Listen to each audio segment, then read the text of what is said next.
আব্বাজি আমার সোনা মানিক গৌসে আদম আম্মা জানের কাছে লালন পালন হচ্ছে। ছোট্টবেলাতে গৌসে আদম একদিন আপনার চলছেন রাস্তায়, একটা আওয়াজ আসতেছে, আয় আব্দুল কাদের জি, তুমি বড় হয়ে আশিক হবে না মেহবুব হবে? ঠিক আছে, আমি মায়ের কাছে শুনি। গৌসে পাক গেলেন মায়ের কাছে, আম্মা আমি একটা আওয়াজ শুনতে পেলাম, আমার কানে এসেছে। কি হলো বাবা, বলো কিসের আওয়াজ? জননী আমি বড় হয়ে আশিক হব না মেহবুব হব? আম্মা জননী, সব মায়েরা চায় আমার বেটা ইঞ্জিনিয়ার হবে, সব মায়েরা চায় আমার বেটা ডাক্তার হবে, সব মায়েরা চায় আমার বেটা উকিল হবে, আমার বেটা মাস্টার হবে, আমার বেটা হাফেজ হবে, আমার বেটা কাজী হবে। একটা স্বপ্ন পিতামাতার অন্তরে থেকেই যায়। আব্বা আমার যখন বেটা এসে জিজ্ঞাসা করে, মা আমি বড় হয়ে আশিক হব না মেহবুব হব? আম্মা জননী আমার, তিনি আবিদা জাহিদা নেককারিনী মা ছিলেন, আমাদের ঘরের মতো সিরিয়াল দেখা জননী ছিলেন না, আমাদের মায়েদের মতো পর্দাহীনা জননী মা ছিলেন না। আম্মা জান বলছেন, বাবা ওই যে তিন রাস্তার ধারে একজন ব্যক্তি আছে বাবা, আল্লাহওয়ালা মানুষ, তার কাছে যাইয়া জিজ্ঞাসা করো তুমি বড় হয়ে আশিক হবে না মেহবুব হবে? ও যুবক, আল্লাহর ওলি আব্দুল কাদের জিলানী রাহমাতুল্লাহ আলাইহি, তিনি আম্মা জানের কথা শুনে গুটি গুটি পায় রাস্তার ধারে যাইয়া দেখেন একজন পাগলা বসে আছেন, তার চুলগুলো উস্কো খুস্কো, গায়ের জামা কাপড় আপনার কিনা খুব ফাটাচেরা পুরানা। উনি রাস্তার ধারে বসে বসে ডাকছেন আল্লাহ আল্লাহ আল্লাহ জপ করতেছেন। পিছন দিক থেকে ডাক দিয়ে বলছেন, বাবুজি হুজুর আপনি বলুন আমি আব্দুল কাদের বড় হয়ে মেহবুব হব না আশিক হব? তিনি বললেন, বাবা কালকে আসবে। কবে আসবে? কালকে আসবে। চলে গেলেন বাড়ি। মা বলছেন, বাবা খবর কি? আম্মা উনি আমাকে কালকে যেতে বলেছেন। ঠিক আছে বাবা, কাল যাবে কি? ওর কাছে জিজ্ঞাসা, ওনার কাছে জিজ্ঞাসা করে নেবে, যা বলবে বড় হয়ে তাই হবে। বন্ধুরে, মায়ের কথা শুনে ছেলে আপনার কিনা দ্বিতীয় দিন যখন গিয়েছেন, সেই দিন রাস্তার ধারে যাইয়া দেখেন ওই ব্যক্তি আর ওখানে নাই। আশপাশের মানুষকে জিজ্ঞাসা করি, এখানে যে পাগল ব্যক্তি ছিলেন একজন আল্লাহওয়ালা মানুষ, তিনি কোথায় গিয়েছেন? বলছেন তিনি তো দুনিয়ায় নাই, তিনি তো ইন্তেকাল করেছেন। ইন্তেকাল? হ্যাঁ। কোথায় তাকে দাফন করেছেন? বলছে আমাকে কালকে আসতে বলে চলে গেলেন, ফাঁকি দিলেন। তা আল্লাহওয়ালারা কি মিথ্যা কথা বলে? ভাবছেন ছোট বয়স, ওনাকে কোথায় দাফন করা? বলে দাফন কেন হবে, ওই যাও সম্মুখে ভাগাড়ে ফেলা। ভাগাড় মানে বোঝেন? ওই যেখানে গরু মরলে, মুরগি মরলে, ছাগল মরলে ফেলে দিয়ে আসে, কি বলে? নর্দমা। যাও নর্দমাতে ফেলা আছে। কি জানাজাও হয়নি, দাফনও হয়নি, আর ওই মানুষের কাছে আমার মা যে জানতে বলেছেন। মা যখন বলেছেন, মা তো আমার কেমন আমি জানি, তো যাই না কেন? কোন কোন নর্দমায় গো? দেখো যাই, শকুন তাকে ছেয়ে খাচ্ছে, শিয়াল তাকে কামড়ে খাচ্ছে, কুত্তা তাকে কামড়ে খাচ্ছে। যাও তার কাছে যাও। নর্দমার দিকে টুকটুক করে আমার গসে পাকা গিয়ে গেলেন। আব্বা মা যাইয়া দেখেন সত্যি শকুন এসে খাবলে খাচ্ছে গায়ের গোশত, শিয়ালে খাবলে খাচ্ছে গায়ের গোশত। এমন সমাধি উনি নর্দমার কাছে যাইয়া দেখো হালাত এমন, শকুন উলে চলে যায়। এমন গসে পাক বলছেন, ও মারতে মুজাহিদ, আমাকে আসতে বলে আপনি ফাঁকি দিয়েছেন, আপনি আসতে বলে কেন চলে গেলেন? আমাকে বললেন আসতে, আর আপনি ফাঁকি দিয়ে চলে গেলেন দুনিয়া থেকে। এটা কেমন বিচার আমি বুঝতে পারলাম না। সঙ্গে সঙ্গে ওই লাশ থেকে আওয়াজ আসছে, নুচে নুচে খাওয়া লাশ থেকে আওয়াজ আসতেছে, আয় আব্দুল কাদের। আব্দুল কাদের আশ্চর্যান্বিত হলেন, আরে যাকে আমি মনে করছিলাম সাধারণ কোন ব্যক্তি, তিনি তা তো নয়। তবে কেন কুত্তাতে কামড়ে খায়, তবে কেন শকুনে কামড়ে খায়, কেন তাকে চিলে খায়, কেন তাকে খায় বুঝলাম না, কেন শিয়ালে খায়। এখন আমার জানার দরকার রহস্যটা, ব্যাপারটা কি হুজুর, কি ব্যাপার বুঝলাম না, আমাকে ফাঁকি দিলেন কেন? সঙ্গে সঙ্গে বলছেন আব্দুল কাদের প্রশ্নটা কি আপনি বলুন, আমি বড় হয়ে আশিক হব না মেহবুব হব? ওই লাশ থেকে আওয়াজ আসতেছে আব্দুল কাদের মেহবুব হওয়া বড় সহজ। মেহবুব যদি হও মানুষ তোমাকে আপ্যায়ন করবে, মানুষ তোমাকে সালাম দিবে, মানুষ তোমাকে আদর করে বুকে জড়িয়ে ধরে বাড়িতে নিয়ে যাবে, যা ইচ্ছা আদর যত্ন করে খাওয়াবে, মোরগ খাওয়াবে, মুরগি খাওয়াবে, খাসি খাওয়াবে, যত জীব জানো জবাই করে খাওয়াবে, যত্ন করবে, আপ্যায়ন করবে, হালু পোলাও করে খাওয়াবে, লোক যত্ন করে কাছে রাখবে। ও বাবা আব্দুল কাদের মেহবুব হওয়া বড় সহজ ব্যাপার, এটা কোনো কঠিন কাজ নয়, বড় সহজ কাজ। আর আশিক হওয়া বড় কঠিন। হুজুর আমি বুঝলাম না আশিক হওয়া কঠিন মানে? সঙ্গে সঙ্গে তিনি বললেন আব্দুল কাদের আমি মানুষের কাছে মেহবুব নয়, আমি মানুষের কাছে গোলাম, আপনার কিনা দুশমন। আল্লাহর আশিক হয়েছি, নবীর আশিক হয়েছি। আমার দিকে তাকায়া দেখো, আমাকে মাটি পর্যন্ত কেউ দিল না, আমাকে কাফনও কেউ দিল না, আমার জানাজাটাও হলো না রে বাবা। আব্দুল কাদের রে, মেহবুব হওয়া বড় সহজ, আশিক হওয়া বড় কঠিন। ইশকের বাজারে যদি না যান, ইশকের কথা বুঝবেন না, ইশক যদি না করতে পারেন কোনো মজা আসবে না। আয়ে ইশক তেরে সজতে জলনে से छूटे सस्ते जो आग बुझा देगी वो आग लगाई है। इश्क करो बाबा, নামাজের মধ্যে যদি ইশক না থাকে ওই নামাজে মজা হবে না, তেলাওয়াতে যদি ইশক না থাকে ওই তেলাওয়াতে মজা আসবে না। আল্লাহর বান্দা আল্লাহর বান্দি যখন কোরআন তেলাওয়াত করবে তখন মনে মনে কল্পনা জল্পনা করবে, মাওলা আপনি আমার রব, আপনি আমার স্রষ্টা, আপনি আমাকে জগতে প্রেরণ করেছেন, আমি তো আপনাকে জিন্দেগিতে দেখতে পাইনি রে মাওলা, কিন্তু আপনার কালাম আমি চোখে দেখতেছি। আয় মাওলা আমার আল্লাহ পাক জানিয়ে দেন, বান্দা বান্দি রে যখন তোরা কোরআন তেলাওয়াত করিস শুধু তেলাওয়াত করিস না, আমি আল্লাহর সঙ্গে তোরা কথা বলি।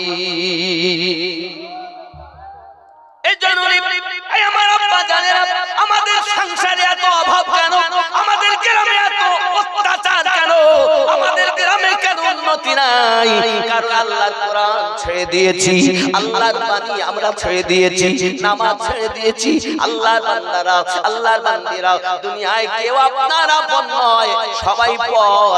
এসেছিলেন একা, যাবেন একা, এই জন্য তো বলা হয়েছে একদিন তোমায় মরতে হবে, তুমি ভুলে যেও না, হবে মাটির বিছানা গো তোমার আসল ঠিকানা। এ বাড়ি গাড়ি টাকা কড়ি কিছুই রহবে না,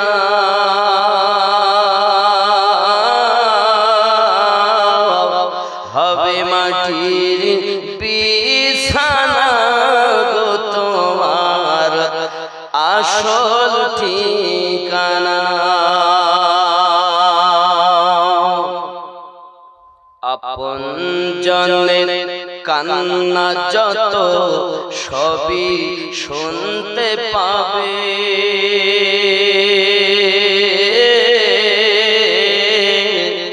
বুক ফাটবে তো মুখ ফুটবে না, কেমনে জবাব দেবে? কি করে বুঝাবে তুমি, কি করে বুঝাবে তুমি দেহের বেদনা?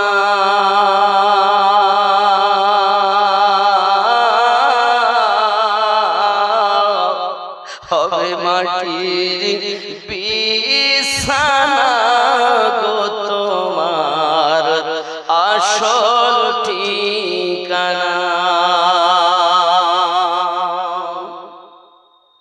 কাঁদবে মাতা, কাঁদবে পিতা, কাঁদবে ভাই বোন,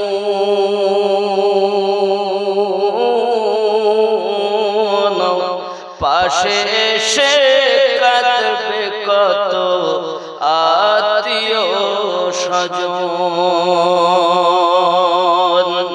করবে দোয়া আল্লাহর কাছে মুমিন মুমিনা।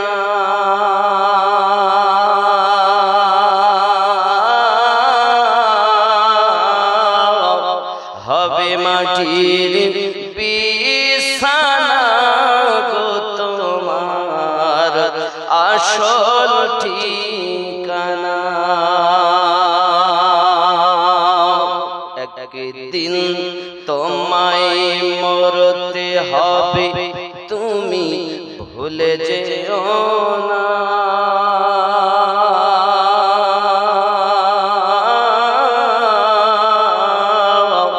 হবে মাটির বিছানা গো তোমার আসল ঠিকানা।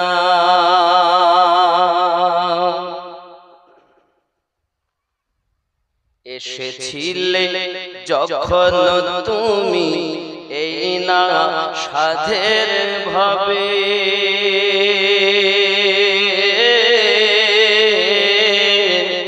কেঁদেছিলে শুধু তুমি, হেসেছিল সবে। যাওয়ার কালে হাসবে তুমি, যাওয়ার কালে হাসবে তুমি, কাঁদবে জামানা।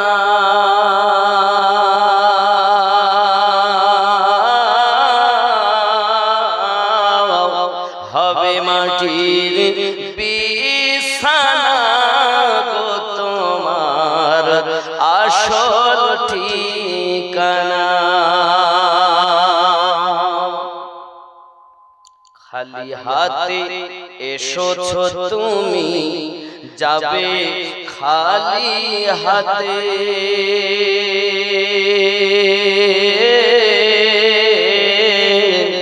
শুধু একটি সাদা কাফন দিবে তোমার সাথে। আমল ছাড়া তোমার সাথে কিছুই যাবে না।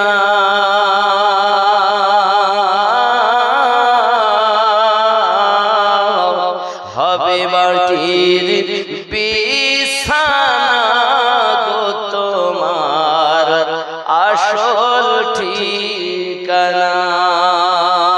একদিন তোমায় মরতে হবে, তুমি ভুলে যেও না।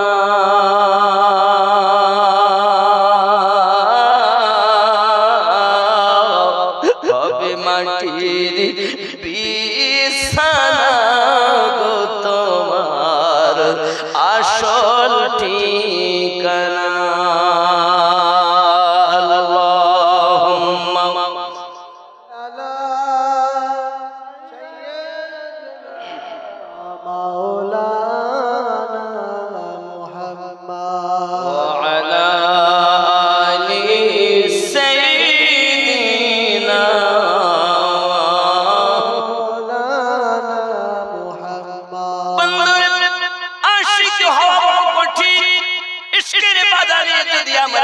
করতে পারতাম রবের সঙ্গে, আমরা যদি সম্পর্ক করতে পারতাম নবী পাকের সঙ্গে, আমাদের দুর্দশা এমন হতো না রে বাবা। আমরা লেবাসটা তো ঠিক রেখেছি, অন্তরে অন্য কারো বাসা বেঁধে রেখেছি। সোনা মানিক রে, এই অন্তরে যদি মাওলাকে রাখতে পারতাম, আমাদের এহ জগৎ ভালো হতো, পর জগৎ ভালো হতো। এই জায়গায় কাকে স্থান দিয়েছে, এই জায়গাটা তো আপনার পরিষ্কার করা দরকার। হে আল্লাহর বান্দা বান্দি, নামাজের কথা যেমন ৮২ জায়গায় উল্লেখ করা, তেমন এই জায়গাটা ঠিক করার ১২৬ জায়গা আল্লাহ উল্লেখ করেছে। এই জায়গায় ডাক্তার এখন কম, শুধু টুপি আছে, দাঁড়িয়ে আছে, নামাজ আছে, ওপরটা ভালো, ওপর পরিষ্কার ভিতর কালো, ওই ব্যক্তির ইবাদতে মজা আসে না। আব্দুল কাদের জিলানী হুজুর রাহমাতুল্লাহ আলাইহি ওই লাশের সম্মুখে দাঁড়িয়ে বলছে, এ মারদে কালান্দার, আজ আপনার লাশটাকে শকুনে খায়, কুত্তাতে খায়, শিয়ালে খায়। আমি দেখি আপনি যখন বলতেছেন মেহবুব হওয়া সহজ, আশিক হওয়া কঠিন, আমি মেহবুব হব, আবার নিজে আশিক হয়ে জগৎকে দেখাবো। সুবহানাল্লাহ সুবহানাল্লাহ। কত সহজ। গাউসে আজম কে? বন্ধুরে আমার, আব্দুল কাদের জিলানী হুজুর রাহমাতুল্লাহ আলাইহি ছোটবেলাতে আব্বা হারালেন। আবু সালেহ মুসাদাঙ্গি দোস্ত খুব ছোটবেলাতে হুজুরের ইন্তেকাল করেছেন, তিনি এতিম হয়ে গিয়েছেন। আব্বা আমার সোনা মানিকেরা এখন এনার দায়িত্ব নিয়েছেন ওনার নানা। কে? নানার নাম কি? এর আগে বলিনি? হ্যাঁ, যা নানার দিকটা দেখো, দাদা এবং নানা, মায়ের গোত্র যদি ভালো হয়, বাপের গোত্র যদি ভালো হয়, সন্তান ভালো হয় না? আগে দেখতো বাপ মায়ের সন্তান দিয়ে দেওয়ার জন্য বাপের গোষ্ঠী দেখতো, মায়ের গোষ্ঠী দেখতো, এই গোষ্ঠী দেখে বিয়ে দিত। এখন আর গোষ্ঠী দেখা দেখি নাই। হ্যালো জীবন আমার গেল, তোমার সাথে বিয়ে না হলে বাঁচবো না, বলো। এই যুগ, ঠিক না? আব্বাও লাগে না, মাও লাগে না, ওরা বিয়ে করে বসে আছে। বাপ দেখতেছে বাপ সম্মান যাবে, ছেলে যখন বিয়ে করে ফেলেছে তা মেনে নেন।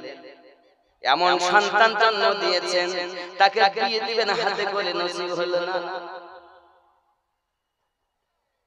হে আমার যুবক, ভালো করে বুঝো, এখনকার সময় এই যুবকেরা আমার ভালো করে মাথায় রাখুন, এমন সমাজে আব্দুল কাদের জিলানী গেলানী হুজুর যখন জীবনের মধ্যে এতিম, আব্বা আমার ওনার দায়িত্ব নিলেন, ওনার নানা জানের দায়িত্বতে আব্বা আমার পৃথিবীর সরজমিনে উনি আপনার লেখাপড়া করবেন বলে এক এক করে ওনার বয়স যখন এমনি করে হয়ে গেছে 18 বছর, মা একদিন ডাক দিয়ে বলছেন, বাবা আব্দুল কাদের রে, আম্মা জান বলুন না, বাবা যখন পড়া তোমার এত শখ, তাহলে পড়তে যাও, বাগদাদের দিকে রওনা দাও। সোনা মানিক আমার আম্মা জান ডেকে বলছেন, বাবা যাও, তোমার আব্বা ইন্তেকালের সময় তোমাদের দুই ভাইয়ের জন্য দুটি জিনিস রেখে গেছে, 80 দিরহাম রেখে গেছে বাবা, এর মধ্যে 40 দিরহাম তোমার, 40 দিরহাম তোমার ভাইয়ের জন্য। বাবা আব্দুল কাদের, আমি তোমাকে এগুলো জামার মধ্যে বগলের নিচে সেলাই করে ভরে দিচ্ছি, রাস্তায় যদি কোনো বালা বিপদ মুসিবত হয়, খবরদার যেন মিথ্যা বলবে না। আব্দুল কাদের জিলানী হুজুর আম্মা জানের কথা শুনলেন, বাইরে পার হয়ে গেলেন, মায়ের দোয়া নিলেন, কদম বুসি করলেন, রওনা দিলেন। হে যুবকেরা, কিতাবের ভিতরে আসছে হুজুর আমার মাদ্রাসায় যাচ্ছেন, এমন সময়তে প্রতিমধ্যে একদল কাফেলার সঙ্গ ধরিয়ে দিয়েছেন। চললেন তিনি, যেতে যেতে যেতে যেতে বাবা একদল সুতাদেরকে আপনারা আটক করে দিয়ে সবার পাশ থেকে লুটতারাজ করে নিচ্ছেন। আমার হুজুর কিবলা চুপ করে দাঁড়িয়ে রয়েছেন। এমন সময় তার কাছে একজন ডাকাতদের মধ্য থেকে গিয়ে জিজ্ঞাসা করে, কি আছে বাবু তোমার কাছে? বলে, আমার কাছে 40 দিরহাম। কি? ওরা আশ্চর্য হয়ে যাচ্ছে, তাই হতে পারে, হয়তো বাচ্চা মানুষ মিথ্যা বলছে। বন্ধু আমার চলে যায়, আবার কিছুক্ষণ পরে একজন এসে বলে, তোমার কাছে কি আছে, দাঁড়িয়ে আছো কেন? 40 দিরহাম। দুইজনা গিয়ে তাদের সর্দারের সঙ্গে আলোচনা করে। সর্দার আগিয়ে আসে। সর্দার আগিয়ে আসার পর জিজ্ঞাসা করে, বলো বাবু কি আছে? 40 দিরহাম কোথায়? বগলের নিচে। সঙ্গে সঙ্গে বলছে, বাবু সবার কাছ থেকে মাল মাত্রা নিলাম, তুমি তো দাঁড়িয়ে আছো, তুমি তো বলতে পারতে আমার কাছে কিছু নাই, তাহলে তো তোমাকে ছেড়ে দিতাম। সঙ্গে সঙ্গে বলছে, ও ডাকাতের সর্দার বাবুজি, চাচাজি, আমার মায়ের আদেশ, রাস্তায় যদি কখনো বিপদ আপদ হয় মিথ্যা যেন বলবে না। ডাকাতের সর্দার বলে, বাবু এই বয়সে মায়ের কথা শোনো, আমাদের বয়সে তো হয়ে গেল মায়ের কথা শুনতে পারি না, আব্বার কথা শুনি না। এ জওয়ান যুবকেরা একটু খেয়াল করুন না। ডাকাতের সর্দার বলতেছে, বাবু এই বয়স যদি এমন হয় তাহলে আগামীতে কেমন হবে বুঝি না। বাবু রে, আজ থেকে তওবা করিয়ে দাও আর আমাদেরকে কলেমা পড়িয়ে দাও।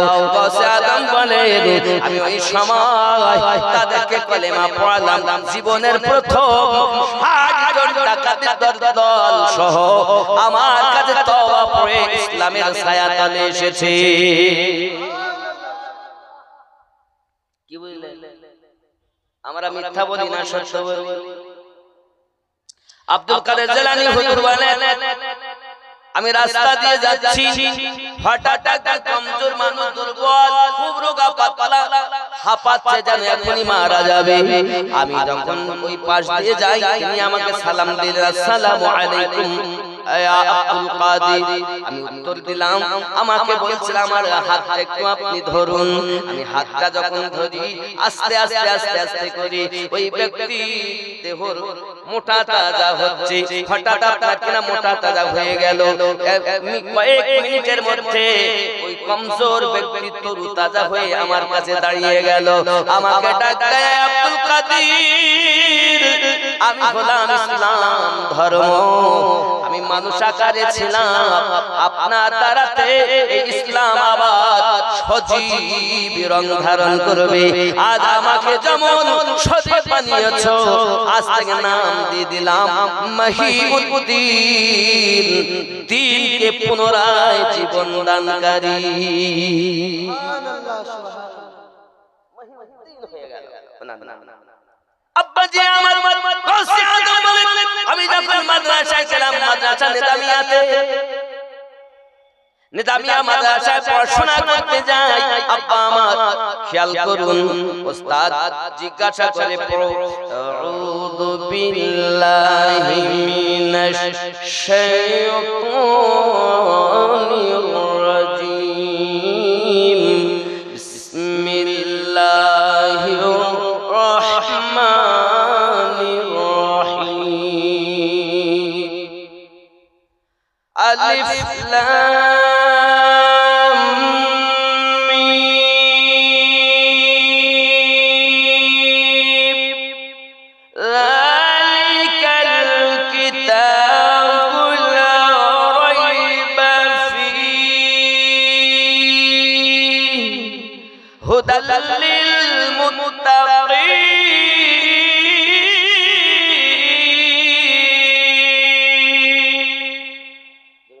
সুবহানাল্লাহ। সূরা ফাতিহা সহ সূরা আল বাকারা সহ এক এক করে 18 পারা কোরআন তিনি শুনিয়ে দিয়েছেন। সুবহানাল্লাহ, সুবহানাল্লাহ। শিক্ষক বলছে, বাবু এই তো মাদ্রাসায় আসে, তো কোথায় শিখি?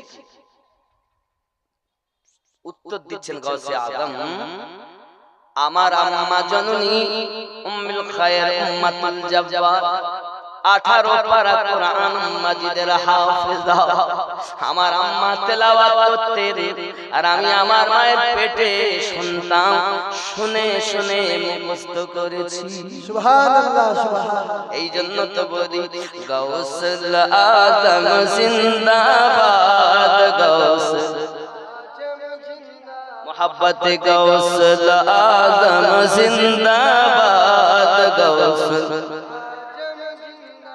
मौला अली के राज दुलारे, मौला अली के राज दुलारे, ज़हरा की औलाद, গৌসুল আজম জিন্দাবাদ, গৌসুল আজম জিন্দাবাদ, গৌসুল আজম জিন্দাবাদ। জোরে কন্যা ইয়া ওলি আল্লাহ। এ বাপজি আমার খেয়াল করুন, গৌসে আজম মাদ্রাসায় পড়াশোনা করতেছেন বাবা, 9টা বছর উনি কষ্ট করলেন, আপনার ইলমে শরিয়াত শিক্ষা করলেন, ইলমে শরিয়াত শিক্ষা করলেন। মাদ্রাসা জীবনে বড় কষ্ট, হিয়া মা জওয়ান যুবকেরা এমন ভাবে কষ্ট করছেন, তিনি বাবাজি ওয়াদা করেছিলেন ওই তো লাশের সঙ্গে যে আমি মেহবুব হব আর আশিক হয়ে দেখাবো। 9 বছর পর আমার গৌসে আজম সাধনার দিকে এগিয়ে গেলেন। এত কষ্ট আব্বাজি আমার সোনা মানিকেরা 20 দিন পর্যন্ত না খেয়ে আছেন তিনি। আমরা রমজান মাসে সকালবেলা আপনার কিনা খাই, সুবে 7 দিকে পূর্বে খাই আর মাগরিবের সময় খাই, এর মধ্যে কিছু খাবো না। তো ইফতারের আয়োজন করেছে, এত মনে হয় কতই না খেয়ে ফেলবে। বিসমিল্লাহির রহমানির রহিম বলে একটা খেজুর গালে দিয়ে পানি পান করেছি, অল্প একটু খেয়েই পেট ভরে গেছে। খাওয়াই যায়, কারণ ইফতারে রয়েছে আল্লাহর রহমত, আল্লাহর বরকত। আমরা খাই অল্পতেই পেট ভর্তি হয়। আল্লাহ রাসূল বলেন, তুমি রমজান মাসে যাহা কিছু ব্যয় করবে কোনো হিসাব হবে না। আরো জোরে, আরো জোরে। এই রমজানের জন্য, ইসলামের জন্য, দ্বীনের খাতিরে যাহা ব্যয় করবে কোনো হিসাব আল্লাহ। হযরত গৌসে আজম তিনি 20 দিন যদি কিছু না খান তার কি অবস্থা হবে? উনি হায় হায় হয়ে গেলেন, চিন্তা করছেন আর কোন গাছ খুঁজে পাই না যে গাছের পাতা চিবিয়ে খাবো, ক্ষুধা মিটাবো। গাছ যদি পাওয়া যেত, গাছের পাতা চিবিয়ে তিনি ক্ষুধা নিবারণ করতেন, তাও পাচ্ছেন না। গৌসে আজম বলেন, আমি এবার শহর থেকে চললাম দরিয়ার কিনারার দিকে, যদি কিছু পাই খাবো। হযরত গৌসে পাক বলেন, আমি দরিয়ার কিনারার দিকে যাই, গিয়ে দেখি আমার থেকে আরো 20 জনের মতো সেখানে উপস্থিত। ফিরে আসলাম সেখান থেকে, আবার আমি শহরের দিকে রওনা দিলাম। রওনা দিয়ে আমি চলতেও পারি না, হঠাৎ দেখি একজন ব্যক্তি এসে আপনার কিনা ভুনা গোশত কিনে এনে মসজিদের ভিতরে আপনার কিনা খাবেন বলে সে আপনার রেডি হয়েছে। সে নিজে খাবার খুলতেছে আর আমি বসে রয়েছি, আমি শুয়ে আছি, উঠা বসার মতো আমার সময় নাই। সে খুলে যখন গালহা করে, তার হাত করা দেখে আমার মুখ ফাঁক হয়ে যায়, আমারও যেন মুখটা আলগা হয়ে যায়, আমারও ক্ষুধা লাগে। তার দিকে তাকায়, ওই ব্যক্তির নজর যখন আমার দিকে পড়েছে, আমার কাছে এসেছে, এসে বলছে, কে বাবু তুমি? খাওয়ার জন্য মন আত্মা করছে, তো লাও খাও, এ খাবার আমারও না, এ খাবার তোমারও না। আচ্ছা, আমারও না তোমারও না, 20 দিন হয়ে গেল আমি খাইনি, আর আজ বলছে আমার না তোমার না, কার খাবার? আমি খাবো না, বলবো না সুবহানাল্লাহ। আর আমরা আসলে হইল যেখানকার মাল হয় টেনে দেই, তারপর যায় নাকি বলে? তিনি বলছেন 20 দিন হয়ে গেল আমি খাইনি, তা আপনারও না আমারও না, খাবো তাই হয়। কোথায় বাড়ি? বলে আমার বাড়ি হলো জেলা। যেই না জেলানের কথা শুনেছেন, সঙ্গে সঙ্গে গৌসে আজম আপনার কিনা আশ্চর্যান্বিত হলেন। সঙ্গে সঙ্গে বলছেন, কেন, কি ব্যাপার, এখানে কেন এসেছেন? বলছে, আমি এইখানে আব্দুল কাদের বলে একজনকে খুঁজতেছি। ডাক দিয়ে বলেন, আব্দুল কাদের খুঁজছেন কেন? আমাদের গ্রামে, আমাদের এলাকায় একজন আবিদা জাহিদা নেককারিনী মা আছেন। ওই মা এত নেককারিনী, যদি বৃষ্টি না হয় আর ওই ব্যক্তি যদি একবার তার কাছে যাইয়া দরখাস্ত করি, উনি যদি একবার হাত তুলে দেন, ওনার দুয়ার বরকত এলাকায় বৃষ্টি হয়। এত নেককারিনী। বলছে, ওনার নাম কি? বলে, সেই মা আমাকে কিন্তু টাকা দিয়েছেন, আমার 8 দিরহাম দিয়েছেন আমার কাছে আব্দুল কাদেরকে দেওয়ার জন্য। বুঝতে পেরেছি ওই মায়ের নাম কি? বলে মায়ের নাম উম্মুল খায়ের, উম্মাতুল জব্বার। আব্দুল কাদের বলেন ভাই রে আমার নাম আব্দুল কাদের। হুজুর আমি তাহলে আপনাকে খুঁজতেছি, আজ কয়েকদিন ধরে খুঁজে পাই না। অলি গলি খুঁজেছি, শহর নগর খুঁজেছি, মাদ্রাসা নিজামিয়া খুঁজেছি, এধার ওধার সমস্ত দিকে বাগদাদে খুঁজে পাগলের মতো hayran, কোথাও আব্দুল কাদেরকে খুঁজে পাই না। এখানে পেয়ে গেলাম। হুজুর তাহলে এটা আমার আমানত নয়, এটা আপনার আমানত, আপনি খান। বলে এক কাজ করুন, দুইজনাতে খাই। আমার আম্মা কেমন আছেন? বলে আজ কয়েকদিন আমি এসেছি, মা শুধু আব্দুল কাদের করে কথা বলে। ও বাবা সোনা মানিকেরাও, আব্দুল কাদের বলেন আমি যে আশিক হব বলে ওয়াদা দিলাম লাশের কাছে, জগৎবাসীর দেখো আমি আব্দুল কাদের আশিক হয়েছি। সুবহানাল্লাহ। ইশক কারে বলে।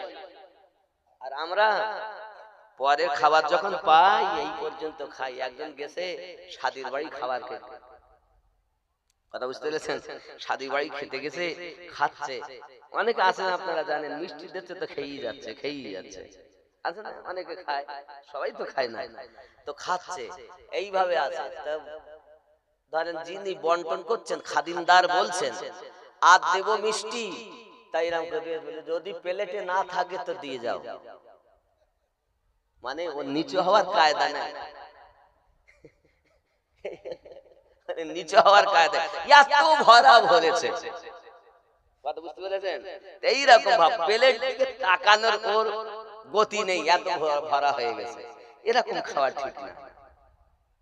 যখন দাওয়াত বাড়ি যাবেন, মেহমান যদি একজন সেবা করেন, মেহমানদারি করেন, 70টি মেহমানের বরকত আল্লাহ আপনার হাড়ির মধ্যে দিবে। জোরে বলুন রাসূলে পাক বলেছেন। কিন্তু মেহমান মেজবানের চিন্তা মোটে করে, কথা বুঝতে পেরেছেন? এরকম ঠিক নয়। আমার কথা বুঝতে অসুবিধা হচ্ছে? বন্ধু আমার গাউসে পাক রাদিয়াল্লাহু তাআলা এমনি করে আপনাকে রাত দিন কাটিয়েছেন। গাউসে আদম এমনি করে পড়াশোনা ইলমে ফিকহ, ইলমে তাসাউফ, ইলমে মারিফাত শিক্ষা হবে। বাবা ইয়া মা সোনা মানিকেরা, জ্ঞান হলো দুই ভাগে বিভক্ত। জ্ঞান কয় রকম? ভালো করে বুঝুন, জ্ঞান কয় ভাগ? জ্ঞান কয় ভাগ? এক হলো ইলমে শরিয়ত আর এক হলো ইলমে মারিফাত। ইলমে শরিয়ত কাকে বলে? যেটি স্কুলে, কলেজে, ইউনিভার্সিটিতে, মাদ্রাসাতে যেমন অ আ ক খ এ বি সি ডি আলিফ বা তা সা, এটি হলো লিখিত জ্ঞান। এটা লিখিত বিদ্যা। এটা কি বিদ্যা? সারে আ সারে অ এই যে আমরা পড়ি, এগুলো হলো লিখিত বিদ্যা। আর একটি বিদ্যা হলো ইলমে মারিফাত, ওয়া দেখা বিদ্যা, আল্লাহ প্রদত্ত, আল্লাহর ওলি প্রদানকারী, আল্লাহ পাকের পক্ষ থেকে সেই বিদ্যা। এই দুই জ্ঞানে যিনি জ্ঞানান্বিত, ওই ব্যক্তি হলো প্রকৃত একজন এই দুনিয়ায় জ্ঞানী মানুষ। জোরে বলুন সুবহানাল্লাহ। এখন কোরআন মাজিদে অত আয়াতে এই কথা লেখা আছে, হাদিস শরীফের ওই হাদিসে এই পৃষ্ঠায় অমুক সাহাবী থেকে বর্ণিত এটা লেখা আছে। এটা হলো পুঁথিগত জ্ঞান। কিগত জ্ঞান? পুঁথিগত জ্ঞান। আর আল্লাহ পাকের পক্ষ থেকে একটি অদৃশ্য জ্ঞান, ইলমে মারিফাত। এই জ্ঞানটা যদি আপনার আমার মধ্যে না থাকে, তাহলে সেই ব্যক্তিকে জ্ঞানী বলা যায় না। আমি খুব উপমা দিই আপনাকে। এই যে ফুল আছে না, কিসের ফুল এটা? প্লাস্টিকের না? না অরিজিনাল ফুল? প্লাস্টিক তো। আচ্ছা দেখতে ভালো লাগছে তো, লোক দেখছে খুব সুন্দর সাজিয়েছে তো, কিন্তু একে আপনি তুলবেন, সুঘ্রাণ আছে এর মধ্যে? আছে? নাই। সুঘ্রাণ বিহীন ফুলের কোনো মূল্য নেই। সুঘ্রাণ যে ফুলের, সেই ফুলের মূল্য কি মানুষ নেয়? বেল ফুল হলো, চামেলি ফুল হলো, গাঁদা ফুল হলো, রজনীগন্ধা হোক, যে ফুল হোক শুনবে, কারণ তার মধ্যে সুঘ্রাণ দেওয়ার ক্ষমতা আপনি আমি আল্লাহর বান্দা নবীর উম্মত, কিন্তু আমার মধ্যে ইশকে নবী নাই। বুঝতে হবে নবীর মুহাব্বতে সুঘ্রাণ আমার মধ্যে যদি না থাকে, আমারও তেমন কোনো দাম। আমার গৌস ওয়াহিদ রাহমাতুল্লাহ আলাইহি বলেন, ফুল চিনে খাও ফুলের মধু, প্রেমিক যে জনা। ফুল চিনে খাও ফুলের মধু, প্রেমিক যে জনা। শিমুল ফুল মজলে পরে মধু কিছু মিলবে না, প্রেমিক যে জনা। আল্লাহুম্মা সাল্লি আলা সাইয়্যিদিনা মাওলানা মুহাম্মদ ওয়া আলা আলি সাইয়্যিদিনা মাওলানা মুহাম্মদ। আব্বাজি আমার সোনা মানিকেরা, হযরত গাউসে আযম রাদিয়াল্লাহু তাআলা আনহু খুব ভালো করে বুঝুন। পৃথিবীর জমিনে হযরত আবু সাঈদ মাখজুমি রাহমাতুল্লাহ আলাইহির কাছে দস্তে বায়াত গ্রহণ করলেন। বাবাজি আমার বায়াত গ্রহণ করলেন, দীক্ষা নিলেন আল্লাহ পাওয়ার উদ্দেশ্য। আব্বা আমার ওনার শিক্ষা জীবনে হযরত মাওলানা মুফতি মুহাম্মদ হাম্মাদ রাহমাতুল্লাহ আলাইহি বড় তাপস প্রবত ছিলেন, বড় বড় আপনার আল্লাহওয়ালা ব্যক্তি ছিলেন। আবু সাঈদ মাখজুমি রাহমাতুল্লাহ আলাইহির কাছে উনি দস্তে বায়াত গ্রহণ করলেন। এখন পীর ধরবো কেন? জ্ঞান শিক্ষা করেছেন, তাহলে এখন পীর ধরা লাগবে না? পীর ধরা চলুন আমি আল্লাহ পাককে জিজ্ঞাসা করি, আল্লাহ আপনি বলুন কোরআনুল মাজিদ সূরা আল কাহফ আয়াত নাম্বার 17 আল্লাহ পাক জানিয়েছেন, বিসমিল্লাহির রহমানির রহিম, মান ইয়াহদিল্লাহু, আমি আল্লাহ যার হেদায়েত দান করি তারা হেদায়েত প্রাপ্ত হয়, ওয়া মান ইউদ্লিল, আল্লাহ পাক বলেন মান ইয়াহদিল্লাহু ফাহুয়াল মুহতাদি, আমি আল্লাহ যার হেদায়েত দান করি তারা হেদায়েত প্রাপ্ত হয়, ওয়া মান ইউদ্লিল, আমি আল্লাহ যার পথ ভ্রষ্ট করি ফালান তাজিদা লাহু ওয়ালিয়াম মুরশিদা, পথ প্রদর্শক আউলিয়াকে মুর্শিদ রূপে পাবে না। বোঝা গেল হেদায়েতের মালিক কে? জোরে বলে, হেদায়েতের মালিক কে?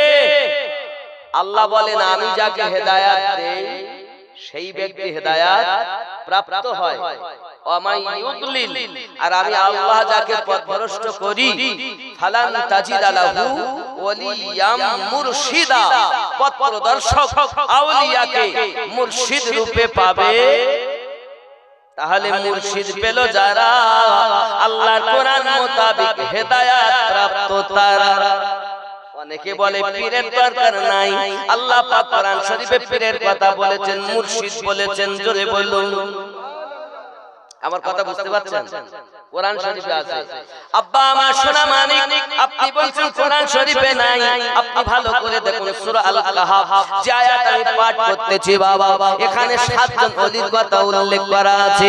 আব্বা আল্লাহ পাকের বন্ধুদের এত ভালোবাসে, সূর্য যখন উদিত করেন আল্লাহ তখন সূর্যকে আপনাকে একটু কাট করে দেন। কি করে দেন? কোরআন সূরা আল কাহফ আয়াত 17 আপনি খুলে দেখুন, আল্লাহ পাক আল্লাহ তাআলা কত সুন্দর করে জানিয়ে দিয়েছেন। আল্লাহ পাক আল্লাহ তাআলা জানালেন পৃথিবীর সরজমিনে সূরা আল কাহফের ভিতরে পীরের কথা বললেই বাবা অনেকের মাথা গরম হয়ে যায়, বলে পীর ধরে আবার কি করব? কিন্তু আল্লাহ পাক কোরআন শরীফে বলেছেন পৃথিবীতে অনেক দল আছে তারা পীর ধরার কথা মানা করে, বলে আল্লাহ আল্লাহ করো পীর কি হবে? কিন্তু আল্লাহ পাক যদি বলেন তাহলে কি মানা যাবে না? কথা বলেন না কেন? এই দেখুন আয়াত 17 নাম্বার আয়াতে প্রথমে আল্লাহ বলছেন বিসমিল্লাহির রহমানির রহিম, ওয়া তারাকা শামসা ইযা তালাআত তাযাওয়ারু আন কাহফিহি যাতাল ইয়ামিন।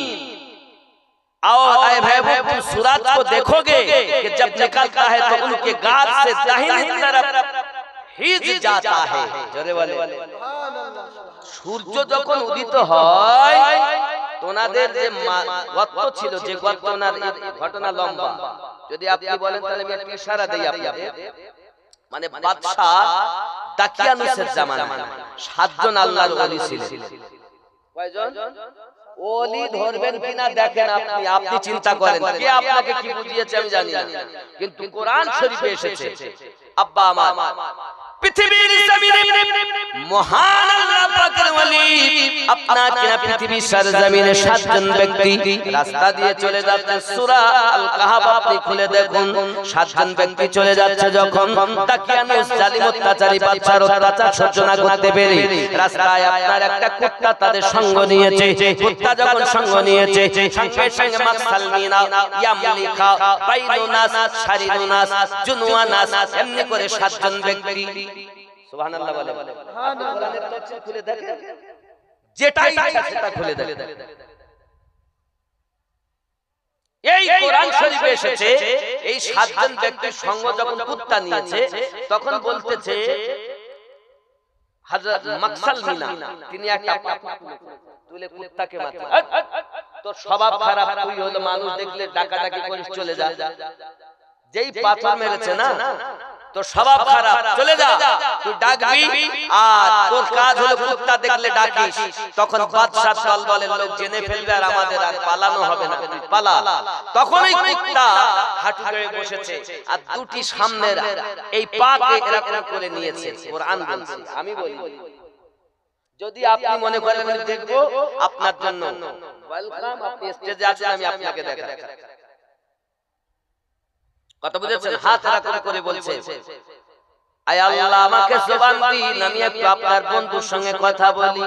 আল্লাহ পাক জবান দিলেন, কুত্তা মাকসালমিনার সঙ্গে কথা বলে, জোরে বলুন সুবহানাল্লাহ। ঘটনাটা ভালো করে শুনুন, কোরআন বলছি আমি এমন সমাতে কুত্তা যখন কথা বলে মাকসালমিনা তাকায়া দেখে আরে কুত্তা কথা বলতেছে, কুত্তা বলতেছে গো আল্লাহর ওলি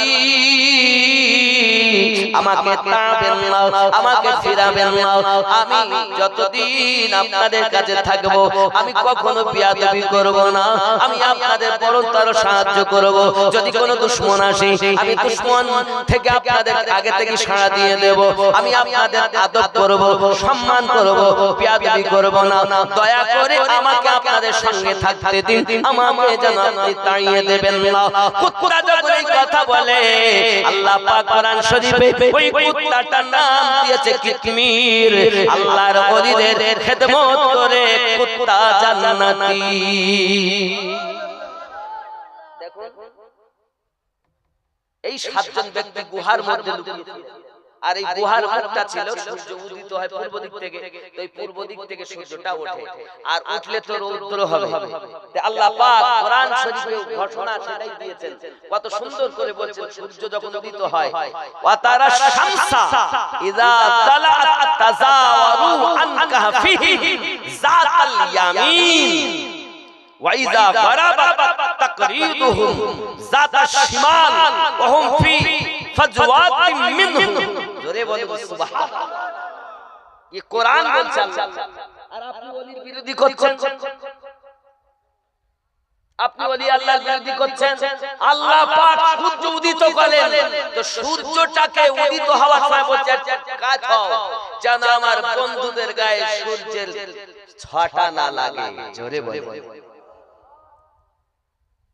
আল্লাহ বন্ধুদের জন্য সূর্যকে কাজ করে দিচ্ছেন, আর এই ব্যক্তি বলছে আল্লাহর ওলিদের কাছে যাওয়াই যাবে না, তাই বলে বদমাইশের কাছে যাওয়া যাবে না। এজন্য আমি মাঝে মাঝে বলি কি এ ভূমণ্ড ভরেছে ভণ্ড পীরে রে, এ ভূমণ্ড ভরেছে ভণ্ড পীরে, দয়ার নবীর মুখের বাণী যাবে কি আর ফেলা, বেনামাজি পীর হবে শয়তানেরই চেলা। ঠিক না? আছে না? আজকাল ঘরে ঘরে পীর হয়ে গেছে, ওরে বাবা। এই পীরের কাছে যদি জিজ্ঞাসা করা হয় বলো তো নাফি ইসবাতের রং কি, বলো তো সিরের রং কি, বলো তো খফির রং কি, ও বেটা কিচ্ছু জানে না, এদিকে পীর হয়ে বসে রয়েছে। সবার কাছে বায়াত হওয়া যাবে না। আল্লাহ যে পীরের কথা বলছেন, যে মুর্শিদের কথা বলছেন, তারা আল্লাহওয়ালা নবীওয়ালা, বলে বলুন তারা নামাজওয়ালা। বন্ধু আমার এই সূরা আল কাহফ কাহাফের 17 নম্বর আয়াতে আল্লাহ পাক আরো জানিয়েছেন সূর্য যখন উদিত হয় তখন আপনার কাত হয়ে উদিত হয়, আবার যখন সূর্য অস্তমিত যায় বাবা ওই গারের মুখ কিন্তু এই দিক থেকে সূর্যকে আবার আল্লাহ ঘুরিয়ে দিলেন, সূর্য একটু কাত হয়ে যাও যেন আমার বন্ধুদের ঘুম ব্যাঘাত না ঘটে।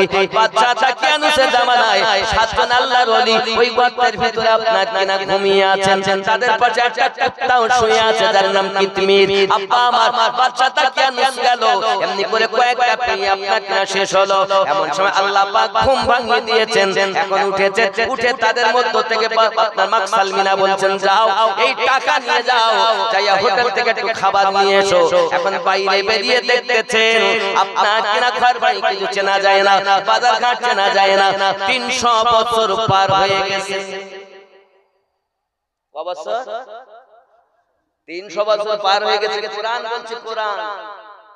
এখন ওই মাকসালমিনার কথা শুনে যে ব্যক্তি গিয়েছেন জনুয়ানাস, তিনি গিয়ে দেখতেছেন চেনা তো যায় না, লোকালয় গিয়ে হোটেল থেকে খাবার নেবেন, 7 জনের খাবার নিয়েছেন, নিয়ে যেই টাকা দিচ্ছেন না আর যেই টাকা দিয়েছেন তখন বলতে এই টাকা তো এখানকার না, এখন আমাদের টাকাতে অশোক সাহেব আছে না, বাংলাদেশের টাকা সাহেব আছে মুজিবুর আছে না, কথা বলেন আমি ভুল বলছি? এখন যদি দেখা যাচ্ছে অশোক সাহেব বাদ দিয়ে যদি অন্য সাহেবের টাকা দেন তাহলে আপনি কি বলবেন? আরে ये तो আজকের টাকা না, বহু আগের টাকা। 300 বছর পার হয়ে গেছে, হোটেল মালিক দেখি বলতে বাবা রে এ তো অনেক টাকা দাম, বহু আগে 300 বছর আগেকার টাকা, কোথা থেকে এলো বাবা, কোথায় বাড়ি? এই করতে করতে লোক জমা হয়ে গেছে। কিন্তু ওই যুগে ছিল মুসলিম বাদশা, তিনি এসেছেন, এসে ওনার কথা শুনে গর্তের কাছে গেছেন, আর গর্তের কাছে গিয়ে তাদেরকে নিয়ে সেই পাশে একটা মসজিদ তৈরি করেছেন। বোঝা গেল আল্লাহর ওলিরা নামাজবিহীন ওলি হয়নি, আর এই বেটা বেনামাজি হয়ে নামাজ ওলি হতো। আল্লাহ আমাদের বুঝ শক্তি দান করুক, সবাই বলি আমিন।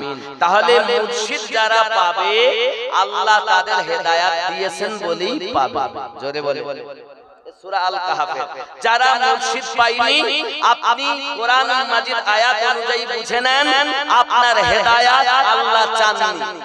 যদি বলেন প্রমাণ, সূরা আল কাহাফ আয়াত নাম্বার 17। বন্ধু আমার হযরত আবু সাঈদ মাকজুমি রাহমাতুল্লাহ আলাইহির কাছে গাউসে পাক আপনার কিনা বায়াত গ্রহণ করেন। আব্বাজি আমার সোনা মানিকেরা এমনি করে আপনার কিনা গিয়ে চলেছে, ইলমে মারিফাতের পথে আপনার কিনা গিয়ে গেছেন। এমনি করে যেতে যেতে যেতে যেতে সোনা মানিকেরা আমার ওনার পাওয়ার এমন, গাউসে পাক রাদিয়াল্লাহু তাআলা আনহু এত পাওয়ারের অধিকারী বাবা, গ্রামের মানুষ, এলাকার মানুষ, দূরান্তের মানুষ ওনার কাছে আসে। বাবা আমার পর জামানাতে একটা ঘটনা তিনি বলছেন গাউসে পাক যে আমরা 3 জন সাথী, তার মধ্যে আপনার ইবনে সেকা বলে একজন, আরো একজন বন্ধু, আমরা 3 জন আল্লাহর একজন ওলিকে দেখতে যাই, তার নাম এলাকায় প্রচার হয়েছে গাউসে গাউস। ও বাবা আমি একটা কথা বলি, মসজিদে এই উন্নতি কল্পে কিন্তু এই জালসা, এখন মসজিদের ওই যে ফাঁকা জায়গাটা আছে, জুমার দিন খুব কষ্ট হয়, ওই ফাঁকা জায়গাটা কিন্তু পরিপূর্ণ হবে, ছাদ দিতে হবে, প্রায় কয়েক লক্ষ টাকা এখানে ব্যয়। এজন্য আপনাদের অনুরোধ করব একটু মসজিদের জন্য 2 হাত ধরে একটু দান দিবেন। কমিটির ছেলেরা আপনাদের কাছে যাচ্ছে, যে যা পারেন একটু দান দিবেন। আমার বক্তব্য শুনে বক্তব্য থেকে হটব না, আপনি জীবনই চিন্তা নেই, খেয়াল করেন দান দিন, কারণ মসজিদ আমাদের দরকার, ইবাদত করতে হবে। আব্বা আমার এই মসজিদের জন্য আমি বলি, পীর মুর্শিদের কথাও আমি বলি, ওরে মুর্শিদের কদম করিলে চুম্বন হাজরে আসওয়াদের সমান হয়, ডাইনে মক্কা বায়ে মদিনা পীর ধরিলে চেনা যায়, ডাইনে মক্কা বায়ে মদিনা পীর ধরিলে চেনা যায়। বোঝে না রে ভক্ত ছাড়া, কাবা ভারত পারা বোঝে না রে ভক্ত ছাড়া, যে কাবা বানায়াছে নিজে দয়াময়, যাইয়া দেখো আল্লাহর ঘরে নিজে আল্লাহ বিরাজ করে, ওরে আল্লাহর ঘর কেমন করে মানুষে বানায়, মক্কা বাই মদিনা পীর ধরিলে চেনা যায়। জোরে হবে। মসজিদটা কার ঘর? দেখি কে মানুষ বানাবে? কাবা কার ঘর? তো কে বানিয়েছে? মানুষে। আর কাবা তওয়াফ করলি যে কাজ তা না, তুমি যে কাবাকে তওয়াফ করছো ওটা তো সম্মুখের কিবলা, কিবলা নামাজের কাবা। তুমি আসল কাবা চেনো? ওরে কাবা ঘর তওয়াফ করা বোঝে না রে ভক্ত ছাড়া, কাবা ঘর তওয়াফ করা বোঝে না রে আশিক ছাড়া। যে কাবা বানায়াছে নিজে দয়াময়, যাইয়া দেখো আল্লাহর ঘরে নিজে আল্লাহ বিরাজ করে। ওরে আল্লাহর ঘর কেমন করে মানুষে বানায়, ডাইনে মক্কা বাই মদিনা পীর ধরিলে চেনা যায়। জোরে হবে। আচ্ছা, এই যে কাবা আমরা দেখি এটা মানুষে বানিয়েছে, আর যে দিল কাবা এটা আল্লাহ নিজ হাতে বানিয়েছে। এই কাবাতে আল্লাহ, এই কাবায় কে থাকে? আল্লাহ বিরাজ করে না? ইল্লাল্লাহ। আপনি আমি যে বলেছি লা ইলাহা ইল্লাল্লাহ, এই কাবায় তো আল্লাহ আছে, এইজন্য আমি গজলের মধ্যে বলেছি কাবা ঘর তওয়াফ করা বোঝে না রে ভক্ত ছাড়া। যে কাবা বানায়াছে নিজে দয়াময়, যাইয়া দেখো আল্লাহর ঘরে নিজে আল্লাহ বিরাজ করে। ওরে আল্লাহর ঘর কেমন করে মানুষে বানায়, ডাইনে মক্কা বাই মদিনা পীর ধরিলে চেনা যায়। সুবহানাল্লাহ। আমার বর্ণনা দিচ্ছেন, আমরা তিনজন ওই গৌসকে আপনার কাছে দেখতে গেলাম। এখন আপনার কাছে ইবনে সিকা বলে, আমি এমন একটা প্রশ্ন করব, আমার প্রশ্নের উত্তর যেন সে দিতে না পারে। আর একজন বলে, আমি এমন একটা গভীর প্রশ্ন করব। আর গৌসে পাক আব্দুল কাদের জিলানী হুজুর বলে, আমি কোনো প্রশ্ন করব না, আমি শুধু গৌসকে জিয়ারত করতে যাব। আহা সুবহানাল্লাহ। কিতাব বর্ণনা করতেছে আপনার কাছে আব্দুল কাদের জিলানী হুজুর রাহমাতুল্লাহ আলাইহি, ওনার তিন বন্ধু একসঙ্গে গেছেন। আর উনি গৌস এমন গৌস ছিলেন, কখনো উপস্থিত থাকতেন, কখনো গায়েব হয়ে যেতেন। এই আছে এই নাই, এই ছিল ওনার হালাত। এখন এরা তিনজনা গেছে, গিয়ে দেখেন উনি ওনার জায়গাতে নাই। কিছুক্ষণ পর উনি উপস্থিত হলেন, হয়ে বলছে, এই ইবনে সিকা, তোর যে বিয়াদবমূলক প্রশ্ন, ওই প্রশ্নের উত্তর তুই শুনেলে, প্রশ্ন করার আগে উত্তর শুনেলে। আপনি হয়তো বলেন, হুজুর আপনি গল্প করছেন তো, ও আমরা মানি, তাহলে একটা দলিল দেওয়া নাকি? একটা দলিল দেই। কিতাবের মধ্যে আল্লাহর হাবিব সাল্লাল্লাহু আলাইহি ওয়াসাল্লাম বলেন, ইত্তাকু ফারাসাতাল মুমিনিন ফাইন্নাহু ইয়ানজুরু বিনুরিল্লাহ, তোমরা মুমিনের দৃষ্টি থেকে বাঁচো, তারা আল্লাহর দেওয়া ক্ষমতা দিয়ে দেখে। আহা সুবহানাল্লাহ। বর্ণনা করেছেন, মুমিন হবে যারা, তারা আল্লাহর দেওয়া শক্তি দিয়ে দেখবেন। তারা বাবা আমার ক্যামেরার সম্মুখে আপনি দাঁড়ালে আপনার ফটো ওঠে, আর আল্লাহর ওলিদের সম্মুখে দাঁড়ালে আপনি কি করেছেন সমস্ত ঘটনা তাদের সম্মুখে ভেসে ওঠে। আল্লাহর ওলিরা বলেন, আমার মুরিদ, আমার মাসওয়াহারি রাহমাতুল্লাহ আলাইহি বলতেন, আমার মুরিদ কি দিয়ে বাড়িতে ভাত খায় আমি আলিমউদ্দিন বলতে পারি। আহা সুবহানাল্লাহ। আব্বা আমার খেয়াল করুন, ও একটা মোবাইল পাওয়া গেছে, যদি কারো হয় উপযুক্ত প্রমাণ দিয়ে নিয়ে যাবে। একটি মোবাইল পাওয়া গেছে, স্টেজে আছে, যদি কারো হয় নিয়ে যাবে। ওলিদিগের রাজা মহারাজ নওমদের সালাম খানি আব্দুল কাদের যে মোহাব্বতে আব্দুল কাদের জিলানী, ওলিদিগের রাজা মহারাজ নওমদের সালাম খানি আব্দুল কাদের জিলানী, কৃপা করে রাখো মোদের লাজ, ও গো কুতুবে রাব্বানী আব্দুল কাদের জিলানী। রসুল পাকের তুমি পিয়া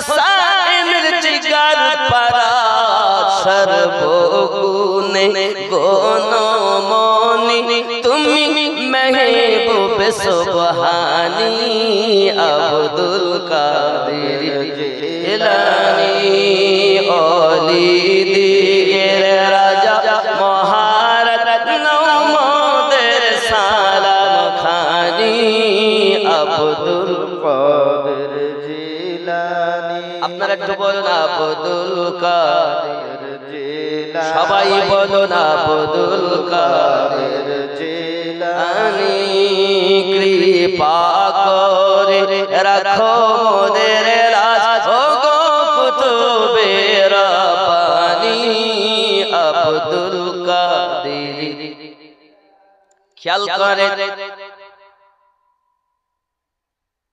নাজদি ওয়াহাবির ফিতনায় পড়ে যায় বুঝি মোদের ঈমান বেদিন দিকে অত্যাচারে বড় মোরা পেরেশান পঞ্জাতানের দুহাই তোমার পঞ্জাতানের দুহাই তোমার কর মুশকিল আসানি আব্দুল কাদের জিলানী ওলি দিগের রাজা মহারাজ নওমদের সালাম খানি আব্দুল কাদের জিলানী আব্দুল কাদের শুনে রাখো ইবনে সিকা তোমার প্রশ্নের উত্তর এই আর একজনকে বললেন তুমিও যেটা মনে মনে কল্পনা করছো তোমারও প্রশ্ন এই আর উত্তর এই আব্দুল কাদের বাবা তুমি তো জিয়ারত করতে শুধু এসেছো নিয়ত তোমার ভালো এই জন্য আমি দেখতেছি তুমি কিছুদিন পর বাগদাদের মসজিদে বসে তুমি এলান করতেছো আমার কদম সমস্ত ওলিদের ঘাড়ের উপরে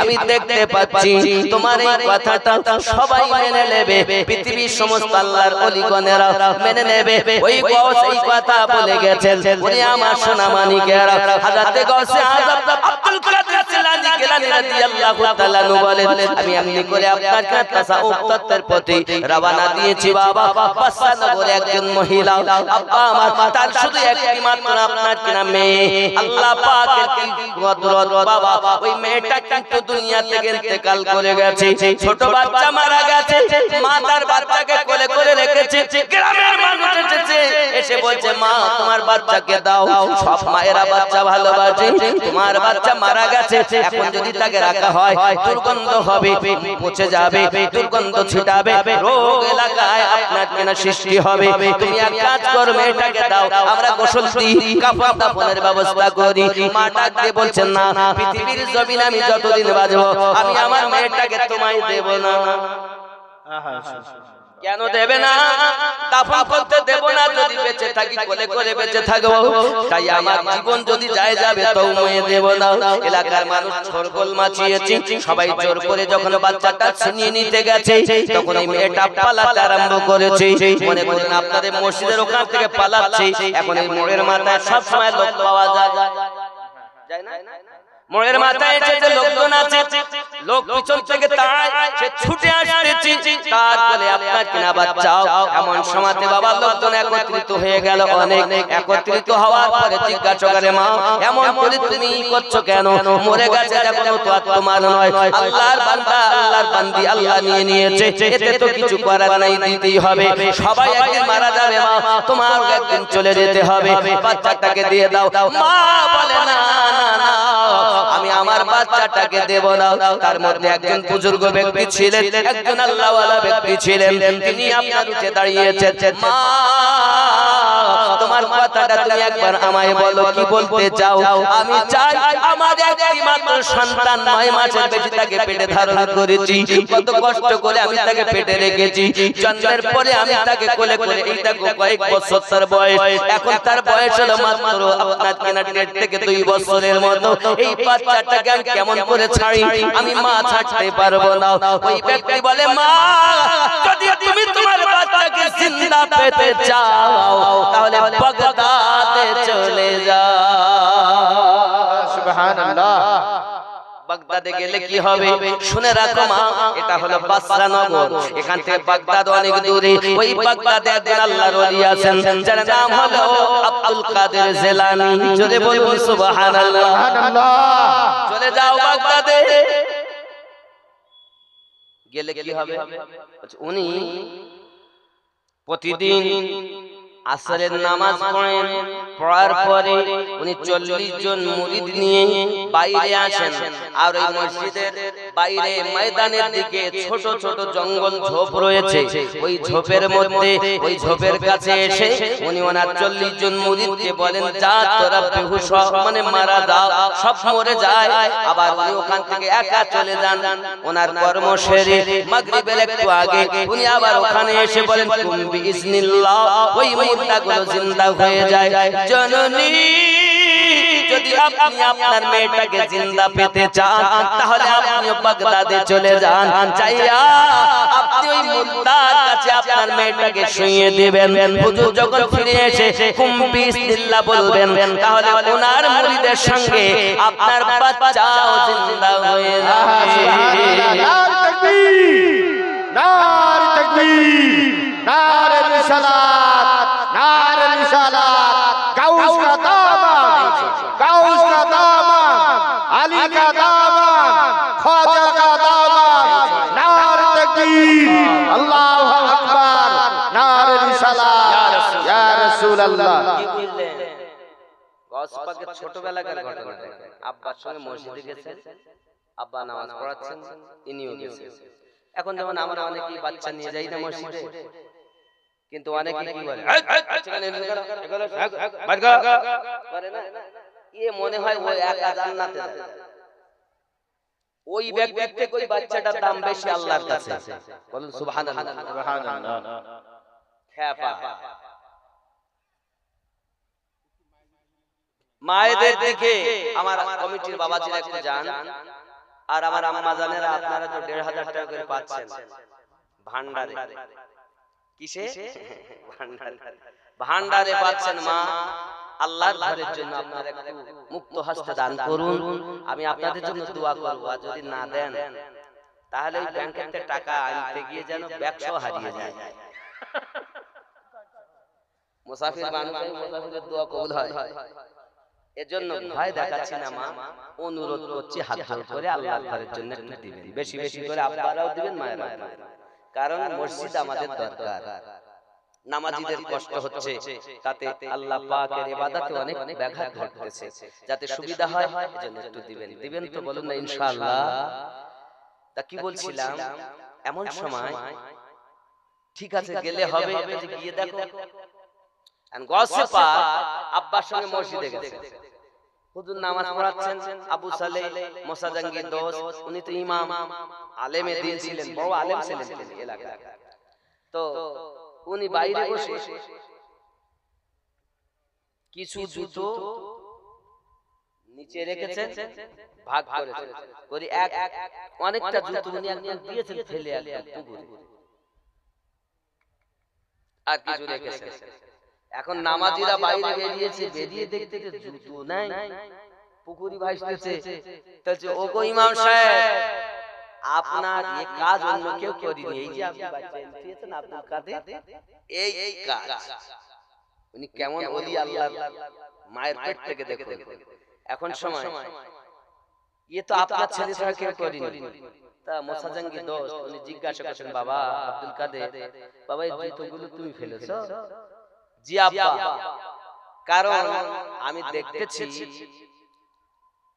নামাজ পড়ছে তো জান্নাতি যারা তাদের জুতো নিচে, আর জাহান্নামী যারা তাদের জুতো উপরে। তা জাহান্নামীদের জুতো উপরে থাকে, তাই আমি ধরে পুকুরে ফেলে দিয়েছি। আর যারা জান্নাতি তাদের জুতোগুলো তুলে উপরে থুয়েছি। বলুন সুবহানাল্লাহ। ইত্তাকু ফিরাসাতাল মুমিন ফাইন্নাহু ইয়ানজুরু বিনূরিল্লাহ। তোমরা মুমিনের নজর থেকে বাঁচো, তারা আল্লাহর দেওয়া শক্তি নূর দিয়ে দেখে। যিনি ছোট বাবা, যার নজর এমন যে দেখছেন কারা জান্নাতি কারা জাহান্নামী। জোরে বলুন সুবহানাল্লাহ। আমার নবী বলেন, সিয়াসাত সহিহ বুখারীতে হাদিস আছে, আমার নবী বলেন দুনিয়ার শুরু থেকে শেষ পর্যন্ত কারা জান্নাতি আমি নবী জানি। তাদের বাপের নাম কি আমি নবী জানি, তার দাদুর নাম কি আমি নবী জানি, পর দাদুর নাম কি আমি তাও জানি। কারা জাহান্নামী কারা জান্নাতি আমার নবী জানেন।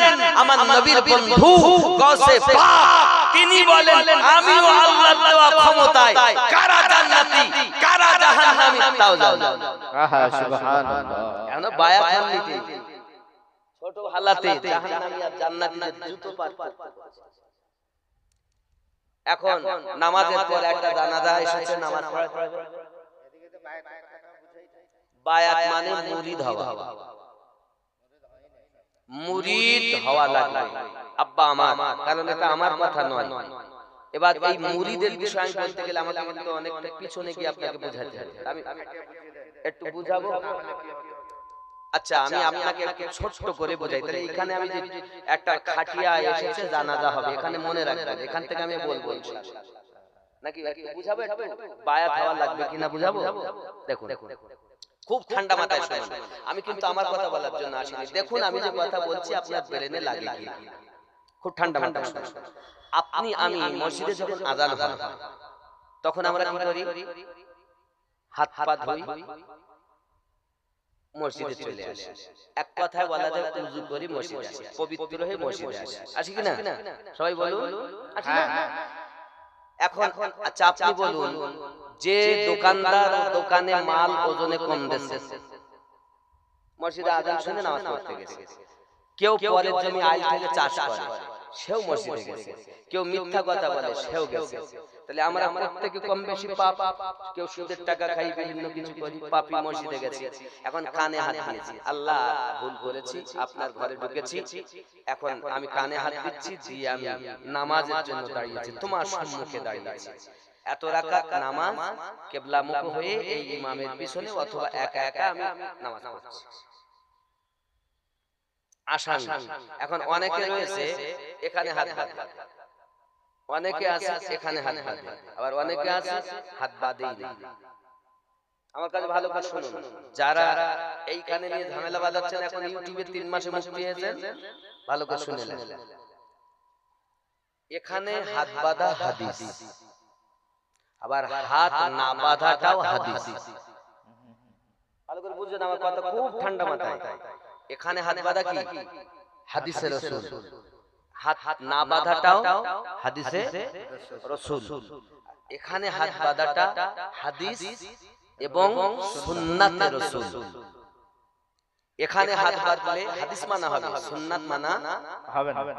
হাত ছেড়ে দিলে হাদিস মানা হবে, কিন্তু সুন্নাত মানা হবে না। আমলের দিক থেকে সুন্নাতকে প্রাধান্য দিতে হবে। তো আমরা আহলে সুন্নাত ওয়াল জামাত এইজন্য নাভির নিচে হাত বেঁধে নামাজ আদায় করি, হাদিসও পালন করি, সুন্নাতও পালন করি। সুবহানাল্লাহ। কথা বুঝতে পারছেন আমার? বুঝতে পারেন?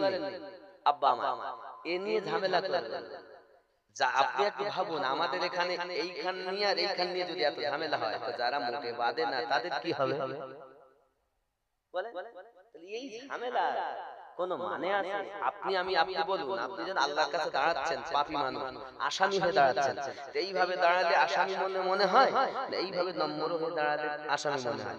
আপনি দেখুন, আপনি নিজে ভাবুন, আমি যে দাঁড়ালাম, এ দেখেন এইভাবে যে দাঁড়াচ্ছি, আসামি মনে হচ্ছে, আসামি মনে হচ্ছে। আচ্ছা যদি আমি কি বলতো, এইভাবে যদি দাঁড়াই, একটু মনে হচ্ছে না যে একটা মানে নম্র? হ্যাঁ, নম্র। আচ্ছা দেখেন এইভাবে দাঁড়াই, বোঝা যাচ্ছে? তাহলে আসামির মতো হয়ে আল্লাহর কাছে দাঁড়াতে, নত হয়ে পাপের জন্য আমি দাঁড়িয়েছি আল্লাহর কাছে, কিসের জন্য? আল্লাহর ইবাদত করব। আল্লাহ পাক বলছেন, হ্যাঁ তুই এখনই মিথ্যা বলে আসলি, আল ঠেলে চাষ করলি, সুদের টাকা নিলি, আমার সম্মুখে কি বলতে চাচ্ছিস? আমরা তখন সবাই বলি আলহামদুলিল্লাহি রাব্বিল আলামিন, সমস্ত প্রশংসা আপনার জন্য, আপনি তো জাহানের পালনকর্তা। আল্লাহ বলেন, বান্দা বান্দি রে, আমাকে তুই এত বিশ্বাস করিস, পাপ করলি বটে, তবে আমি আল্লাহর কাছে তুই দাঁড়িয়েছিস, আমার সম্পর্কে তো ধারণা আর কি আছে? তখন আমরা বলি আর রহমানির রহিম, আপনি রহমান, আপনি রহিম, আমি পাপী, আপনি দয়াবান। আয় আল্লাহ, আমি পাপ করতে ভালোবাসি আর তুমি মাফ করতে ভালোবাসো। সুবহানাল্লাহ। আবার আমরা বলি মালিকি ইয়াউমিদ্দিন, বিচার দিবসের আপনি মালিক। আয় আমার আল্লাহ, আমি আইল ঠেলেছি, মিথ্যা বলেছি, সুদ খেয়েছি, সিনেমা দেখেছি, জেনা করেছি। আল্লাহ, দুনিয়ায় পাপগুলো যেমন আপনি লুকিয়ে রেখেছেন, হাসরের দিন তেমন লুকিয়ে রাখবেন, লাঞ্ছিত করবেন না, অপমানিত করবেন না। আল্লাহ, আপনি হলেন বিচার দিবসের মালিক। সুবহানাল্লাহ। আমার আল্লাহ বলেন, বান্দা আর কিছু বলবি? তখন আমরা বলি, হ্যাঁ আমার রব, আপনার কাছে আমার চাওয়া আছে। কি চাওয়া? ইয়াকা না'বুদু ওয়া ইয়াকা নাস্তাঈন, আমি তোমারই ইবাদত করি, তোমার কাছে সাহায্য প্রার্থনা করি। আয় বান্দা, কি সাহায্য চাস আমার কাছে? সঙ্গে সঙ্গে আমরা বলি ইহদিনাস সিরাতাল মুস্তাকিম। আয় আল্লাহ, আমাকে সোজা সরল সঠিক পথে প্রচারিত করুন। আমার আল্লাহ বলেন, কাদের পথে চলবি? আমরা সঙ্গে সঙ্গে আসামির মতো হয়ে বলি সিরাতাল্লাযীনা আন'আমতা আলাইহিম, তাদের পথে যাদেরকে আপনি পুরস্কৃত করেছেন। জোরে বল। এটা আমরা নামাজে বলি না? বলি না? কথা বলেন না কেন? মসজিদুল ইসলাম 500 টাকা দিয়েছেন, আল্লাহ কবুল করুন। তাহলে আমরা আল্লাহর কাছে বলেছি সোজা সরল সঠিক পথে প্রচালিত করুন, তাদের পথে যাদেরকে আপনি পুরস্কৃত করেছেন। গায়রিল মাগদুবি আলাইহিম ওয়ালাদ-দাল্লিন, তাদের পথে নয় যারা অভিশপ্ত হয়েছে, লানত প্রাপ্ত হয়েছে, বহিষ্কৃত হয়েছে। আল্লাহ, তাদের পথে আমাকে চালিত করুন না, তাদের পথে চালিত করুন। সিরাতাল লাযীনা আন'আমতা আলাইহিম, বোঝা গেল সোজা সরল সঠিক পথ আল্লাহর নিয়ামত প্রাপ্ত ব্যক্তিদের পথ। আব্বাস আলী ভাইয়ের জন্য 500 টাকা আল্লাহ কবুল করুন। আচ্ছা, কোরআন কি বুঝতে পারছেন? তাহলে আমরা কি বললাম নামাজে? সিরাতাল লাযীনা আন'আমতা আলাইহিম, অর্থ তাদের পথে যাদেরকে আপনি পুরস্কৃত করেছেন। তার আগে ইহদিনাস সিরাতাল মুস্তাকিম, আয় আল্লাহ, আমাকে সোজা সরল সঠিক পথে প্রচালিত করুন। তো বোঝা গেল সোজা সরল সঠিক পথ আল্লাহর নিয়ামত প্রাপ্ত ব্যক্তিদের পথ। ঠিক না ভুল? কথা বলেন। আপনারা আমার কথা বাংলা বুঝতে পারেন? এই যে কথাটা আমরা বললাম নামাজের হালাতে, এই কথাটা ঠিক না ভুল? সঠিক বলেছি না মিথ্যা বলেছি? আল্লাহর কাছে তো বলেছি তাদের পথে চালাও যাদেরকে আপনি পুরস্কৃত করেছেন, তাদের পথে চালিও না যাদেরকে অভিশপ্ত করেছেন। এটাই তো বলি আমরা। কথা বলেন না কেন? একটু হ্যাঁ না বলুন বাবা। এখন আমরা এইগুলো করি, তাহলে আয় আল্লাহ আপনি বলুন, কোন মোল্লার কথা মানবো না, তোমার কথা মানবো। সাউন্ড হচ্ছে না? আচ্ছা, সুবহানাল্লাহ। গজাল কি কি গজাল শুনতে শুনি আসলে দেখেন। টাকা যেন দেয়, যে গজলটা বলতে বলবো ওটাই বলবো, জানেন? যেটা বলতে হলো ওটাই বলবো। মোবাইলে আচ্ছা কথাগুলো তো শোনেন, এগুলো তো দরকার। আচ্ছা এগুলো ভালো, আমাদের আমি কি কোনো খারাপ কথা বলছি বলে মনে হচ্ছে? এগুলো আমাদের প্রয়োজন না জানা। এমন সময় আমরা কি করেছি, নিয়ামত প্রাপ্ত ব্যক্তিদের পথে চলবো, এটা নামাজে বলেছে। চলতে চেয়েছি, কার কাছে চেয়েছি? আল্লাহর কাছে। তাহলে আল্লাহর কথা শুনবো। আমিনুদ্দিন তার দলিল না, কোন মোল্লার কথা শোনা যাবে না, আল্লাহর কথা শুনতে হবে। তাহলে বোঝা গেল সঠিক পথ আল্লাহ পাক যাদের প্রতি দয়া করেছেন, নিয়ামত দিয়েছেন, প্রাইজ দিয়েছেন, পুরস্কৃত করেছেন, তাদের পথটাই সোজা সরল সঠিক পথ। কোন সন্দেহ আছে এই কথায়? এবার আল্লাহকে জিজ্ঞাসা করি, আল্লাহ আপনি কাদের প্রতি নিয়ামত দিয়েছেন? আল্লাহ পাক বলছেন, বিসমিল্লাহির রহমানির রহিম, أنعم الله عليهم من النبيين والصديقين والشهداء والصالحين। আমি আল্লাহর নিয়ামত আমি আল্লাহ চার জায়গাতে বন্টন করেছি। সুবহানাল্লাহ। কয় জায়গায়? এক নাম্বার নবীদের উপর, তাই তো? কার কথা এটা? আল্লাহ। আনআমাল্লাহু আলাইহিম মিনান নাবিয়িন, এক নম্বরে আমি আল্লাহ পাক নবীদের উপরে দিয়েছি। দুই নম্বরে ওয়াস-সিদ্দিকিন, সত্যবাদীগণের উপরে দিয়েছি। তিন নম্বর ওয়াস-শুহাদায়ে কেরামের উপরে দিয়েছি। চার নম্বর ওয়াস-সালিহিন, নেককার ব্যক্তিদের উপরে দিয়েছি। নবী তো এখন দেখা যায় না, সত্যবাদীও এখন পাওয়া যায় না, ইসলামের যুদ্ধ এখন নাই, শহীদও এখন দেখা যায় না। এখন চার নম্বর শ্রেণী আছে যারা হলো আল্লাহর নেককার ব্যক্তিবর্গ, যাদেরকে আল্লাহ সালেহীন বলেছেন। এই সালেহীনের বাংলা অর্থ হলো নেককার ব্যক্তিবর্গ। আচ্ছা আপনারা বলুন, আব্দুল কাদের জিলানী হুজুর নেককার না বদকার? নেককার। কথা বলে। যদি উনি নেককার হন তাহলে আল্লাহর পুরস্কার ওনার উপরে। জোরে বলো সুবহানাল্লাহ। খাজা গরিব নওয়াজ নেককার না বদকার? যদি হন নেককার, আল্লাহ পাকের আছে পুরস্কার। হে বাবা মুজাদ্দিদ আল ফেসানি নেককার না বদকার? নেককার। যদি নেককার হন আল্লাহর পুরস্কার। হে বাবা সরকার আলা হযরত নেককার না বদকার? যদি নেককার হন আল্লাহর পুরস্কার আছে। আমার মাসুম আযম কুল নবী রাহমাতুল্লাহ আলাইহি নেককার না বদকার? আমার ওয়াহাদি রাহমাতুল্লাহ আলাইহি নেককার না বদকার? যদি হন নেককার তাহলে আছে আল্লাহর পুরস্কার। এই জন্য আমরা তাদের তাবেদার। নামাজে বলেছি সিরাতাল্লাযীনা আনআমতা আলাইহিম, আমরা নামাজে যেটা বলি বাইরে সে মতো চলি। আহা সুবহানাল্লাহ। কথা বোঝা যাচ্ছে? যদি মনে করেন আমিনুদ্দিন রং কথা বলে গেল, তাহলে আপনি যোগাযোগ নেবেন, আরো সুন্দর করে বোঝানোর চেষ্টা করব। আর যদি মনে করেন আমরা মানব না, তো আপনার ব্যক্তিগত ব্যাপার। মানা না মানা ব্যক্তিগত ব্যাপার, জানা ভালো নাকি? এবার আপনি বলছেন তাহলে বোঝা গেল নিয়ামত প্রাপ্ত ব্যক্তিদের পথে চলবো, তাহলে এবার মুরিদ হব কিনা? এই যে আমি সূরা আল কাহফের আয়াত পড়লাম, আল্লাহ পাক বলেছেন হেদায়েতের মালিক আমি। আমি আল্লাহ যাদের হেদায়েত দেই তারা হেদায়েত পায়।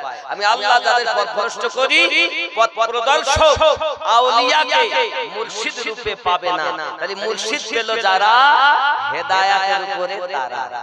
সূরা আল ফাতহ আয়াত নাম্বার 10 এ আল্লাহ বলেন ইন্নাল্লাযীনা ইউবাইউনাকা ইন্নামা ইউবাইউনাল্লাহ ইয়াদুল্লাহি ফাওকা আইদিহিম। নবী গো, যারা আপনার নিশ্চয় যে যাহারা আপনার হাতে বায়াত গ্রহণ করেছে, তারা আপনার হাতে বায়াত গ্রহণ করেনি, আমি আল্লাহর হাতে বায়াত গ্রহণ করেছি। সুবহানাল্লাহ। নারে তাকবীর, নারে তাকবীর, নারে রিসালাত, নারে রিসালাত। কথা বুঝেছেন? তাহলে বায়াত করা আল্লাহর বিধান। সূরা আল ফাতহ আয়াত নাম্বার 10। এখন আপনি বলছেন আমি বায়াত হব না, আমি আপনাকে জোর করব না। তবে বায়াত হলে আল্লাহই বলেছেন হেদায়েতের উপরে তারা। কিন্তু যার কাছে হওয়া যাবে না, যার সবক নিলে, যাকে দেখলে আল্লাহ ও নবী দেখা সওয়াব হবে। নবীর নায়েব তারা, আল্লাহর ওলি তারা। জোরে করে সুবহানাল্লাহ। আজকাল কত পীর 5-7 জায়গার খেলাফতি নিয়ে বসে রয়েছে, ও যে কি করে তা আল্লাহ জানে। আমি নিজেই খুঁজে পাই তার মধ্যে কি আছে না আছে। লেবাস শুধু থাকলে হবে না, বলো আকফাদ রং কি, লতিফায়ে আকফাদ রং কি বলো, বলো কলবের রং কি বলো। পীর তোমার কথা শুনে পথ ভোলা মানুষেরা আল্লাহ আল্লাহ নবী পাবে, আর তুমি মানুষকে শুধু বঞ্চিত করতে রয়েছে। না বাবা, অত কাফের আর অত হারামের ফতোয়া কেন? হারাম খোরকে ঘৃণা করো না, হারাম কর্মকে ঘৃণা করো। হারাম খোরকে বুকে ধরে আল্লাহ ওয়ালা বানাও, এটাই নবী ওয়ালাদের কাজ। জোরে বলি সুবহানাল্লাহ। আমার কথা কি বুঝতে পারছেন? বেনামাজিকে বুকে ধরো, তাকে নামাজের জন্য তাগিদ দাও, একবার সে পাঁচবার যাও, ঠিক কি না? আজ যে জিনিসটা আমাদের ভিতরে দরকার ছিল আহলুস সুন্নাত ওয়াল জামাতের ভিতরে, তারা সেটা অন্যরা নিয়ে নিয়েছে, আর অন্যদের যেটা দরকার ছিল সেটা আমরা গ্রহণ করে ফেলেছি, ঠিক না? আব্বাজি আমার, তাহলে বায়াত হওয়া লাগবে কি লাগবে না? আপনার কি মনে হলো? আমি কি ভুল বলেছি? যেটা নামাজে বলি সেই মতো চলে। এখন লাশ সম্মুখে আর দুটো বাচ্চা এসে কাঁদছে, মনে আছে? দুইটি বাচ্চা কান্না শুরু করে দিয়েছে বাবা। এমন সময় আবু সালেহ মুসাজাঙ্গি দোস্ত নামাজ পড়াবে, দুটি বাচ্চা কান্না শুরু করেছে। আব্দুল কাদের জিলানী হুজুর বলেন, আব্বু আপনি জানাজার নামাজ পড়াতে যাচ্ছেন, বাচ্চার প্রতি আপনার মায়া লাগে না? কি বাচ্চার প্রতি মায়া? জি, কারণ তারা এতিম হয়ে গেছে, বাপের কাছে এসে কান্না করছে। ছোট দুটি বাচ্চা 7-8 বছর বয়স। আমার সহ্য হয় না, আমি তো সইতে পারি না, আপনি কেমন করে সহ্য করেন? বাপ বলছে, আব্দুল কাদের বড় লম্বা লম্বা কথা বলতো। আব্দুল কাদের বলেন, আব্বুজি লম্বা কথা নয়, এই বাচ্চারা এত কান্না করে, সহ্য হয় না, আব্বা আব্বা করে। আজ আপনি কেন তাদের জানাজা পড়ালে তো কাজ খতম? না বাবা না, আমি তোর মুখে এমন কথা শুনতে চাই না। যদি তুই বড় কথা বলিস, তুই পারিস তো করে দেখা। গৌসে আজম বলে, তাই যদি হয় আমার আব্বুজি আব্দুল্লাহ ওয়া মুসালিম মুসাজাঙ্গি দোস্ত, আপনি একটু অপেক্ষা করুন। উনি গেলেন এবং ওই মৃত লাশের কাছে চোখে যাইয়া হাত দিয়েছেন আর বললেন, কুম বিসমিল্লাহ। মৃত ব্যক্তি খাটিয়ায় উঠে বসে গেল। সুবহানাল্লাহ। ইনি গৌসে আজম। আব্বাজি আমার সোনা মানিক, ভালো করে বুঝুন, আমার গৌসে আজমের পাওয়া অনেক লম্বা পাওয়া। এখন মা জননীর কাছে কোলে বাচ্চা, ছুটে ছুটে বাসরা থেকে বাগদাদে চলে গেছেন, বাগদাদে মসজিদের কাছে। মনে আছে ঘটনাটা? এখন ওই মসজিদ, এখন মসজিদের কাছে উনি গিয়ে দেখতেছেন সত্যি মসজিদের অপোজিটে ময়দান, আর ময়দানের কাছে ছোট ছোট ঝোপ আছে। ওই ঝোপের কাছে গিয়ে বাচ্চা নিয়ে, হায় হায় আমার এক মা থাকতে পারি, আল্লাহ নিজের নাকে খুলে দিয়েছে আল্লাহর ঘর মসজিদের জন্য। আল্লাহ আমার মাকে আবিদা জাহিদা নেকারিনী বানিয়ে দিন, দুনিয়ার বালা মুসিবত দূর করে দিন। আল্লাহ এহ জগৎ পর জগৎ মঙ্গলময় বানিয়ে দিন। আল্লাহ পাক আল্লাহ তাআলা স্বপ্নের মাঝে তোমার হাবিবের দিদার নসিব করে দিও। যদি বলি আমিন। আল্লাহ দানকে কবুল করুন, আরো যদি বলি আমিন। এই যে একটা নাক, হায় হায় হায়, আল্লাহ আমার মাকে হেফাজত করুক। আপনারা খুশি না বেজার? নাকের নাক আমাদের দিকে নাক ফুল বলে, আপনাদের নাক মাসি বলে। যাই হোক, আল্লাহ হেফাজত করুক। আপনারা খুশি হলে আল্লাহর ঘরের জন্য মাকে হেফাজত করুক। আরো কেউ থাকতে পারেন, দিতে পারেন, যে যা পারেন দিন, অসুবিধা। আমার পরে মুকিমউদ্দিন সাহেব এখানে কয়েক বছর এসেছেন, আপনারা শুনেছেন। এখন চলুন আগে, মা জননী ওই ঝোপের মধ্যে বসে অপেক্ষা করে কখন হুজুর বার হবে। মসজিদে আসরে আযান হলো, আযানের পরে জামাত হয়ে গেল। অপেক্ষা করছেন কিভাবে হুজুর আসেন। সত্যি আমার গৌসে আজম আব্দুল কাদের জিলানী হুজুর মসজিদ থেকে বার হয়েছেন 40 জন খাদেম পিছনে। সুবহানাল্লাহ। অপেক্ষা করছেন মা, ঠিক ওই ঝোপের কাছে এসে হুজুর বললেন, সঙ্গে সঙ্গে ওই 40 জন ওখানে মৃত্যুবরণ করেছে।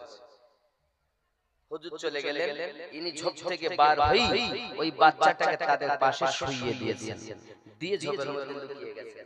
হুজুর যখন আসলেন এসে বলছেন কুম বিইজনিল্লাহ, আল্লাহর হুকুমে জিন্দা হয়ে যাও। আব্বা আমার সমস্ত মুর্দা জিন্দা হয়ে গেল, কিন্তু ওই মহিলাটার বাচ্চা জিন্দা হলো না। হুজুর আগিয়ে চলে যাচ্ছেন, এমন সমাধি আপনার কিনা ওই ঝোপের ভিতর থেকে আহা আওয়াজ, কান্নার আওয়াজ ভেসে এসেছে।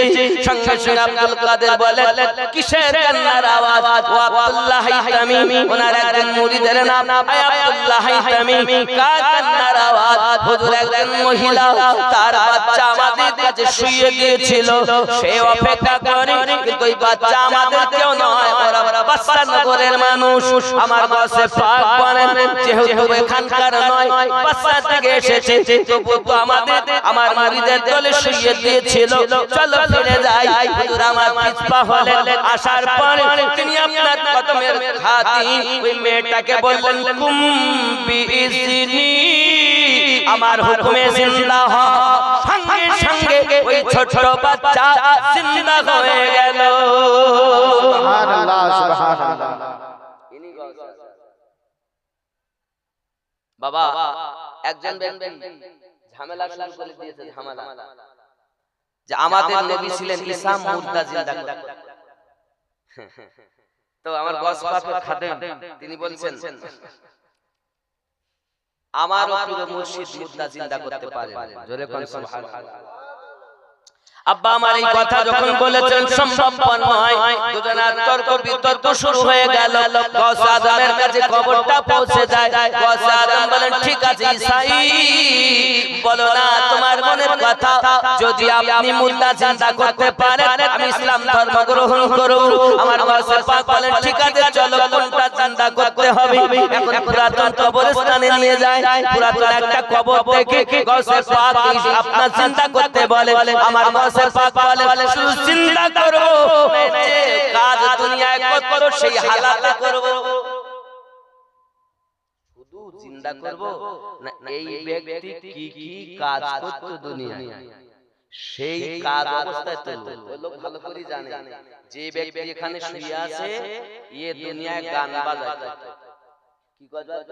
হারমোনিয়াম বাজায়, হারমোনিয়াম। তো বলছে এই লোক যে কি করতো দুনিয়ায় সেই হালাতে তুলে, তাতে হুজুর তোলে এমনি বলছেন কুম বিইজনি, জিন্দা হয়ে গেল, তো হারমোনি বাজাতে বাজাতে উঠতেছে। আহা সুবহানাল্লাহ। কি বললেন? তা আল্লাহর ওলিদের নজরে কিছু লুকিয়ে থাকে না, আল্লাহ তাদের ক্ষমতা দিয়েছেন, তারা দেখতে পায়। কারণ কি? প্রথম নাম্বার ওলি হতে গেলে দেখেন কাম, ভালো করে বোঝেন, আপনি নিজের মতো কল্পনা করবেন আমি যে কথাগুলো বলছি। কাম, ক্রোধ, লোভ, মোহ, মাৎসর্য প্রথম তাদের বিলীন করতে হয়। কথা বুঝতে পারেন? আমাদের এখনো চোখ ঠিক হয়নি। চোখ মানে আহা ওই মেয়েটা কত সুন্দর রে, সুন্দরী মেয়ে রে, কি গজল, কি গজল, ওই নাকের ফুল দিয়েছে, আবার দিয়েছে, তো দেখলাম সেটা বললাম ওটাই গজল। কি গজল যে আমি তোমরা বলো তাই আমি বলি, আমার তো গজল অনেক, আমি গজল অনেক বলি। তা যাই হোক আমি একটু দরুদ শরীফ আল্লাহুম্মা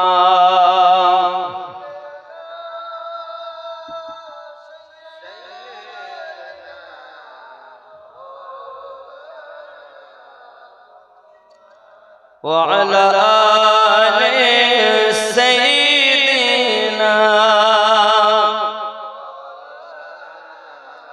পাগলা কাদিস না রে গাছতলায়, বড় পীরের নাম নিলে আল্লাহ পাওয়া যায়। খেপা কাদিস না রে গাছতলায়, বড় পীরের নাম নিলে আল্লাহ পাওয়া যায়। একজন মায়ের ঘটনা আমি করি বর্ণনা, মৃত্যু বাচ্চা কোলে নিয়ে করে বাহানা। একজন মায়ের ঘটনা আমি করি বর্ণনা, মৃত্যু বাচ্চা কোলে নি করে বাহানা বাচ্চাকে নিও না আমি প্রাণে বাঁচব না বুকে ধরে মা জননী কাঁদিয়া বেড়ায় বড় পীরের নাম নিলে আল্লাহ পাওয়া যায় খেপা কাঁদিস না রে গাছতলায় বড় পীরের নাম নিলে আল্লাহ পাওয়া যায় আমার হুজুরের অনেক ঘটনা আমি কি করব বর্ণনা এ মুরগা খেয়ে জিন্দা মুরগা বানায় চোখের ইশারায় বড় পীরের নাম নিলে আল্লাহ পাওয়া যায় জোরে হবে সুবহানাল্লাহ আমার বড় পীরের নিশান চোরকে কুতুব বানায় সুবহানাল্লাহ হে মুর্দা জিন্দা করেন তিনি চোখের ইশারায় বড় পীরের নাম নিলে আল্লাহ পাওয়া যায় একজন বাবুর্চি 30 বছর ধরে রান্না করে কয় বছর 30 বছর রান্না করে গাউসে পাকের দরবার রান্না করে এখন রয়েছে খেদমত করি যায় রাতের বেলা চোর এসেছে দরবারে চুরি করতে এখন গাউস পাকের জুব্বা চুরি করতে জুব্বা দামি খুব বুঝতেছেন জুব্বারও পাওয়ার আলাদা আর জুব্বা চুরি করতে এসে আর ঘর খুঁজে দরজা খুঁজে পায় না সারা রাত কেটে গেল দরজা খুঁজে পায় না হুজুর নামাজ পড়ছেন সকালে ফজরের আগে দরজায় এসেছেন খাজা খিজির হুজুর গাউসে আজম একটা কুতুব দেন অমুক এলাকায় কুতুব ইন্তেকাল করেছেন গাউসে পাক বলেন খাটের তলায় যাও খাটিয়া তলাতে ভরা আছে তাকে দিয়ে যাও এখন উনি গিয়ে বলছেন খাজা খিজির ভাইজান বার হয়ে আসেন তো মানে এইবার তো আমার মারবে ও চোর আর বার হয় না এখন যাই হোক করে আসলেন বাইরে হাত ধরে চলেন আপনি কুতুব আমি কুতুব লয় আমি চোর বলে আগে ছিলেন চোর এখন ওলির নেঘাতে আপনি কুতুব হয়ে গেছেন এই ঘটনা যখন বাবুর্চি দেখেছে বাবুর্চির তো মাথা খারাপ পোটলা নিয়ে চলে যাচ্ছে এই দরবারে কেউ থাকে রাতে এসে চোর যদি সকালে আল্লাহর ওলি হতে পারে 30 বছর ধরে আমি রান্না করি কিছু থাকবি না দরবারে চলে যাচ্ছে যেতে যেতে ক্লান্ত হয়ে গেছে তো রাস্তার ধারে একটা গাছ মোটা বড় গাছ ওই গাছ আলাদা বসেছে তো ঘুম এসেছে আর ঘুম যখন এসেছে এখন দেখে 70 জন আল্লাহর ওলি তাকে ঘিরে নিয়েছে আর জান্নাত থেকে খাবার আসছে 71টা তাদের মধ্যে বলা বলি করছে 71 নাম্বার খাবার কার তো তাদের মধ্যে একজন বলছে দরজা হেলান দিয়ে যিনি দরজা হেলান মানে যে গাছ হেলান দিয়ে যিনি ঘুমাচ্ছেন ইনি আমাদের 70 কুতুবের সরদার 30 বছর আগে গাউসে পাক আমাদের সরদার এনাকে বানিয়ে রেখেছেন পাগলা কাদিস না রে গাছতলায় বড় পীরের নাম নিলে আল্লাহ পাওয়া যায় জোরে সুবহানাল্লাহ পাগলা বলেন আমি আর থাকব না চোখ খুলেছে উনি সঙ্গে সঙ্গে আবার বাগদাদে গাউসে পাকের দরবারে হাজির হয়েছে আমার গাউসে আজম দাঁড়িয়ে আছে ও বাবা কি ব্যাপার হুজুর আমি কেউ যেতে পারলাম না আপনি আমাকে কুতুবের সরদার বানিয়েছেন আমি জানতাম না বুঝলি তবে গাছতলায় গিয়ে বুঝলি এই জন্য তো বলা খেপা কাদিস না রে গাছতলায় বড় পীরের নাম নিলে আল্লাহ পাওয়া যায় পাগলা কাদিস না রে গাছতলায় বড় পীরের নাম নিলে আল্লাহ পাওয়া যায় আল্লাহুম্মা সাল্লি আলা সাইয়্যিদিনা মাওলানা মুহাম্মদ ওয়া আলা আলি সাইয়্যিদিনা মাওলানা গাউস পাকের স্ত্রী ছিলেন চারটি কয়টি চারটি প্রথম বিবির নাম সাইয়্যিদা বিবি মদিনা রাহমাতুল্লাহি আলাইহা বলুন সুবহানাল্লাহ। সুবহানাল্লাহ। দ্বিতীয় বিবির নাম সাইয়্যিদা বিবি সাদিকা রাহমাতুল্লাহি আলাইহা, জোরে বলুন সুবহানাল্লাহ।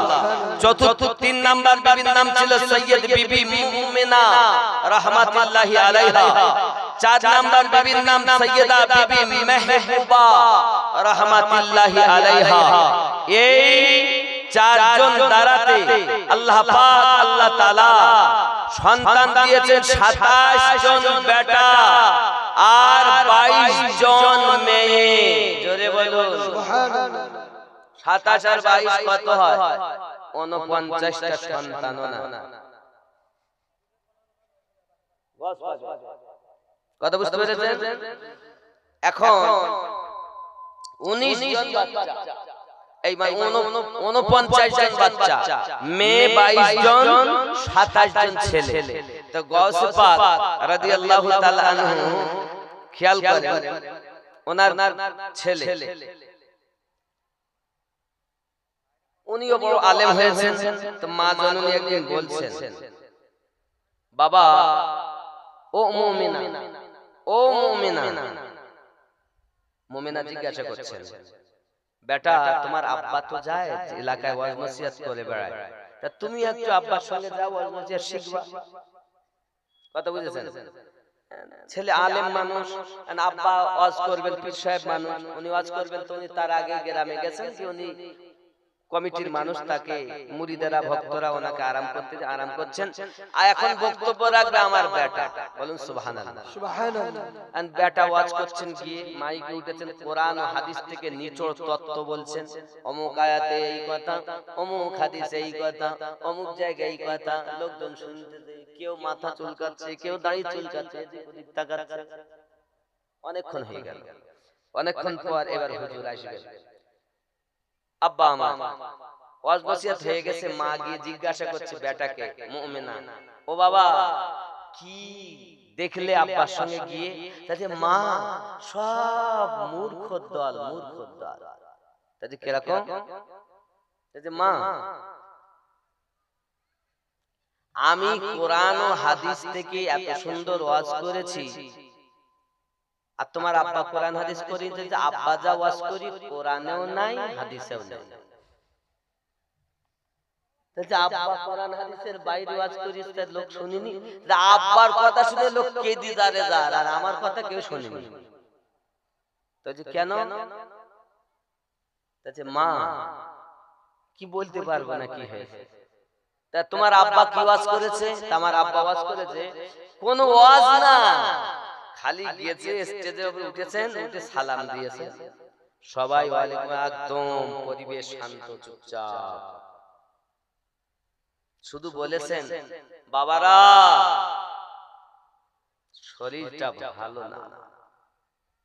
যেই এইটুকু বলেছে, তো যারা বসেছিল সব ওর ঘাড়ে কান্না করে বেঙ্গুল দিচ্ছে, মা হপ হপ করে কাঁদছে, সব ডুকরে ডুকরে কাঁদছে। আর কি বলেছে? তা বলেছে তোমাদের পীর আম্মা আজকে একটু পায়েস রান্না করেছিল, ক্ষীর রান্না করেছিল, তাই খেয়েছি, শরীরটা খুব ভালো না বাবা। এইটুকু কথা বলে আব্বা দোয়া করে দিয়েছে। তো লোক আমার আব্বার কথা শুনে ওইটুকু কথায় লোক 2-10 মিনিট ধরে কেঁদেছে। তোমরা কথা তো শুনবা না, তোমরা শুনবা রং নাই ছেলে দিলে, তোমরা আসলে বোঝো না। কি বলবো, আমার দাড়ি সাদা হয়ে গেল, বলো আমি মরে যাবো কবে? আমার এখন মহাব্বতী ওয়াজ, আমি হাসি ঠাট্টা ভালো বুঝি, হাসুন কম কাঁদুন বেশি, হাসুন কম কাঁদুন বেশি। 50-60 বছরের আয়ু, কোটি কোটি বছরের পাথেহ সংগ্রহ করতে এসেছে। হাসি কিসে? দুনিয়ায় আশা পূর্ণ করতে আসেনি, দুনিয়ায় এসেছি কেঁদে কেঁদে আল্লাহর কাছ থেকে যত পারি ইবাদত করে কবরের পাথেহ সংগ্রহ করব। ঠিক কি না?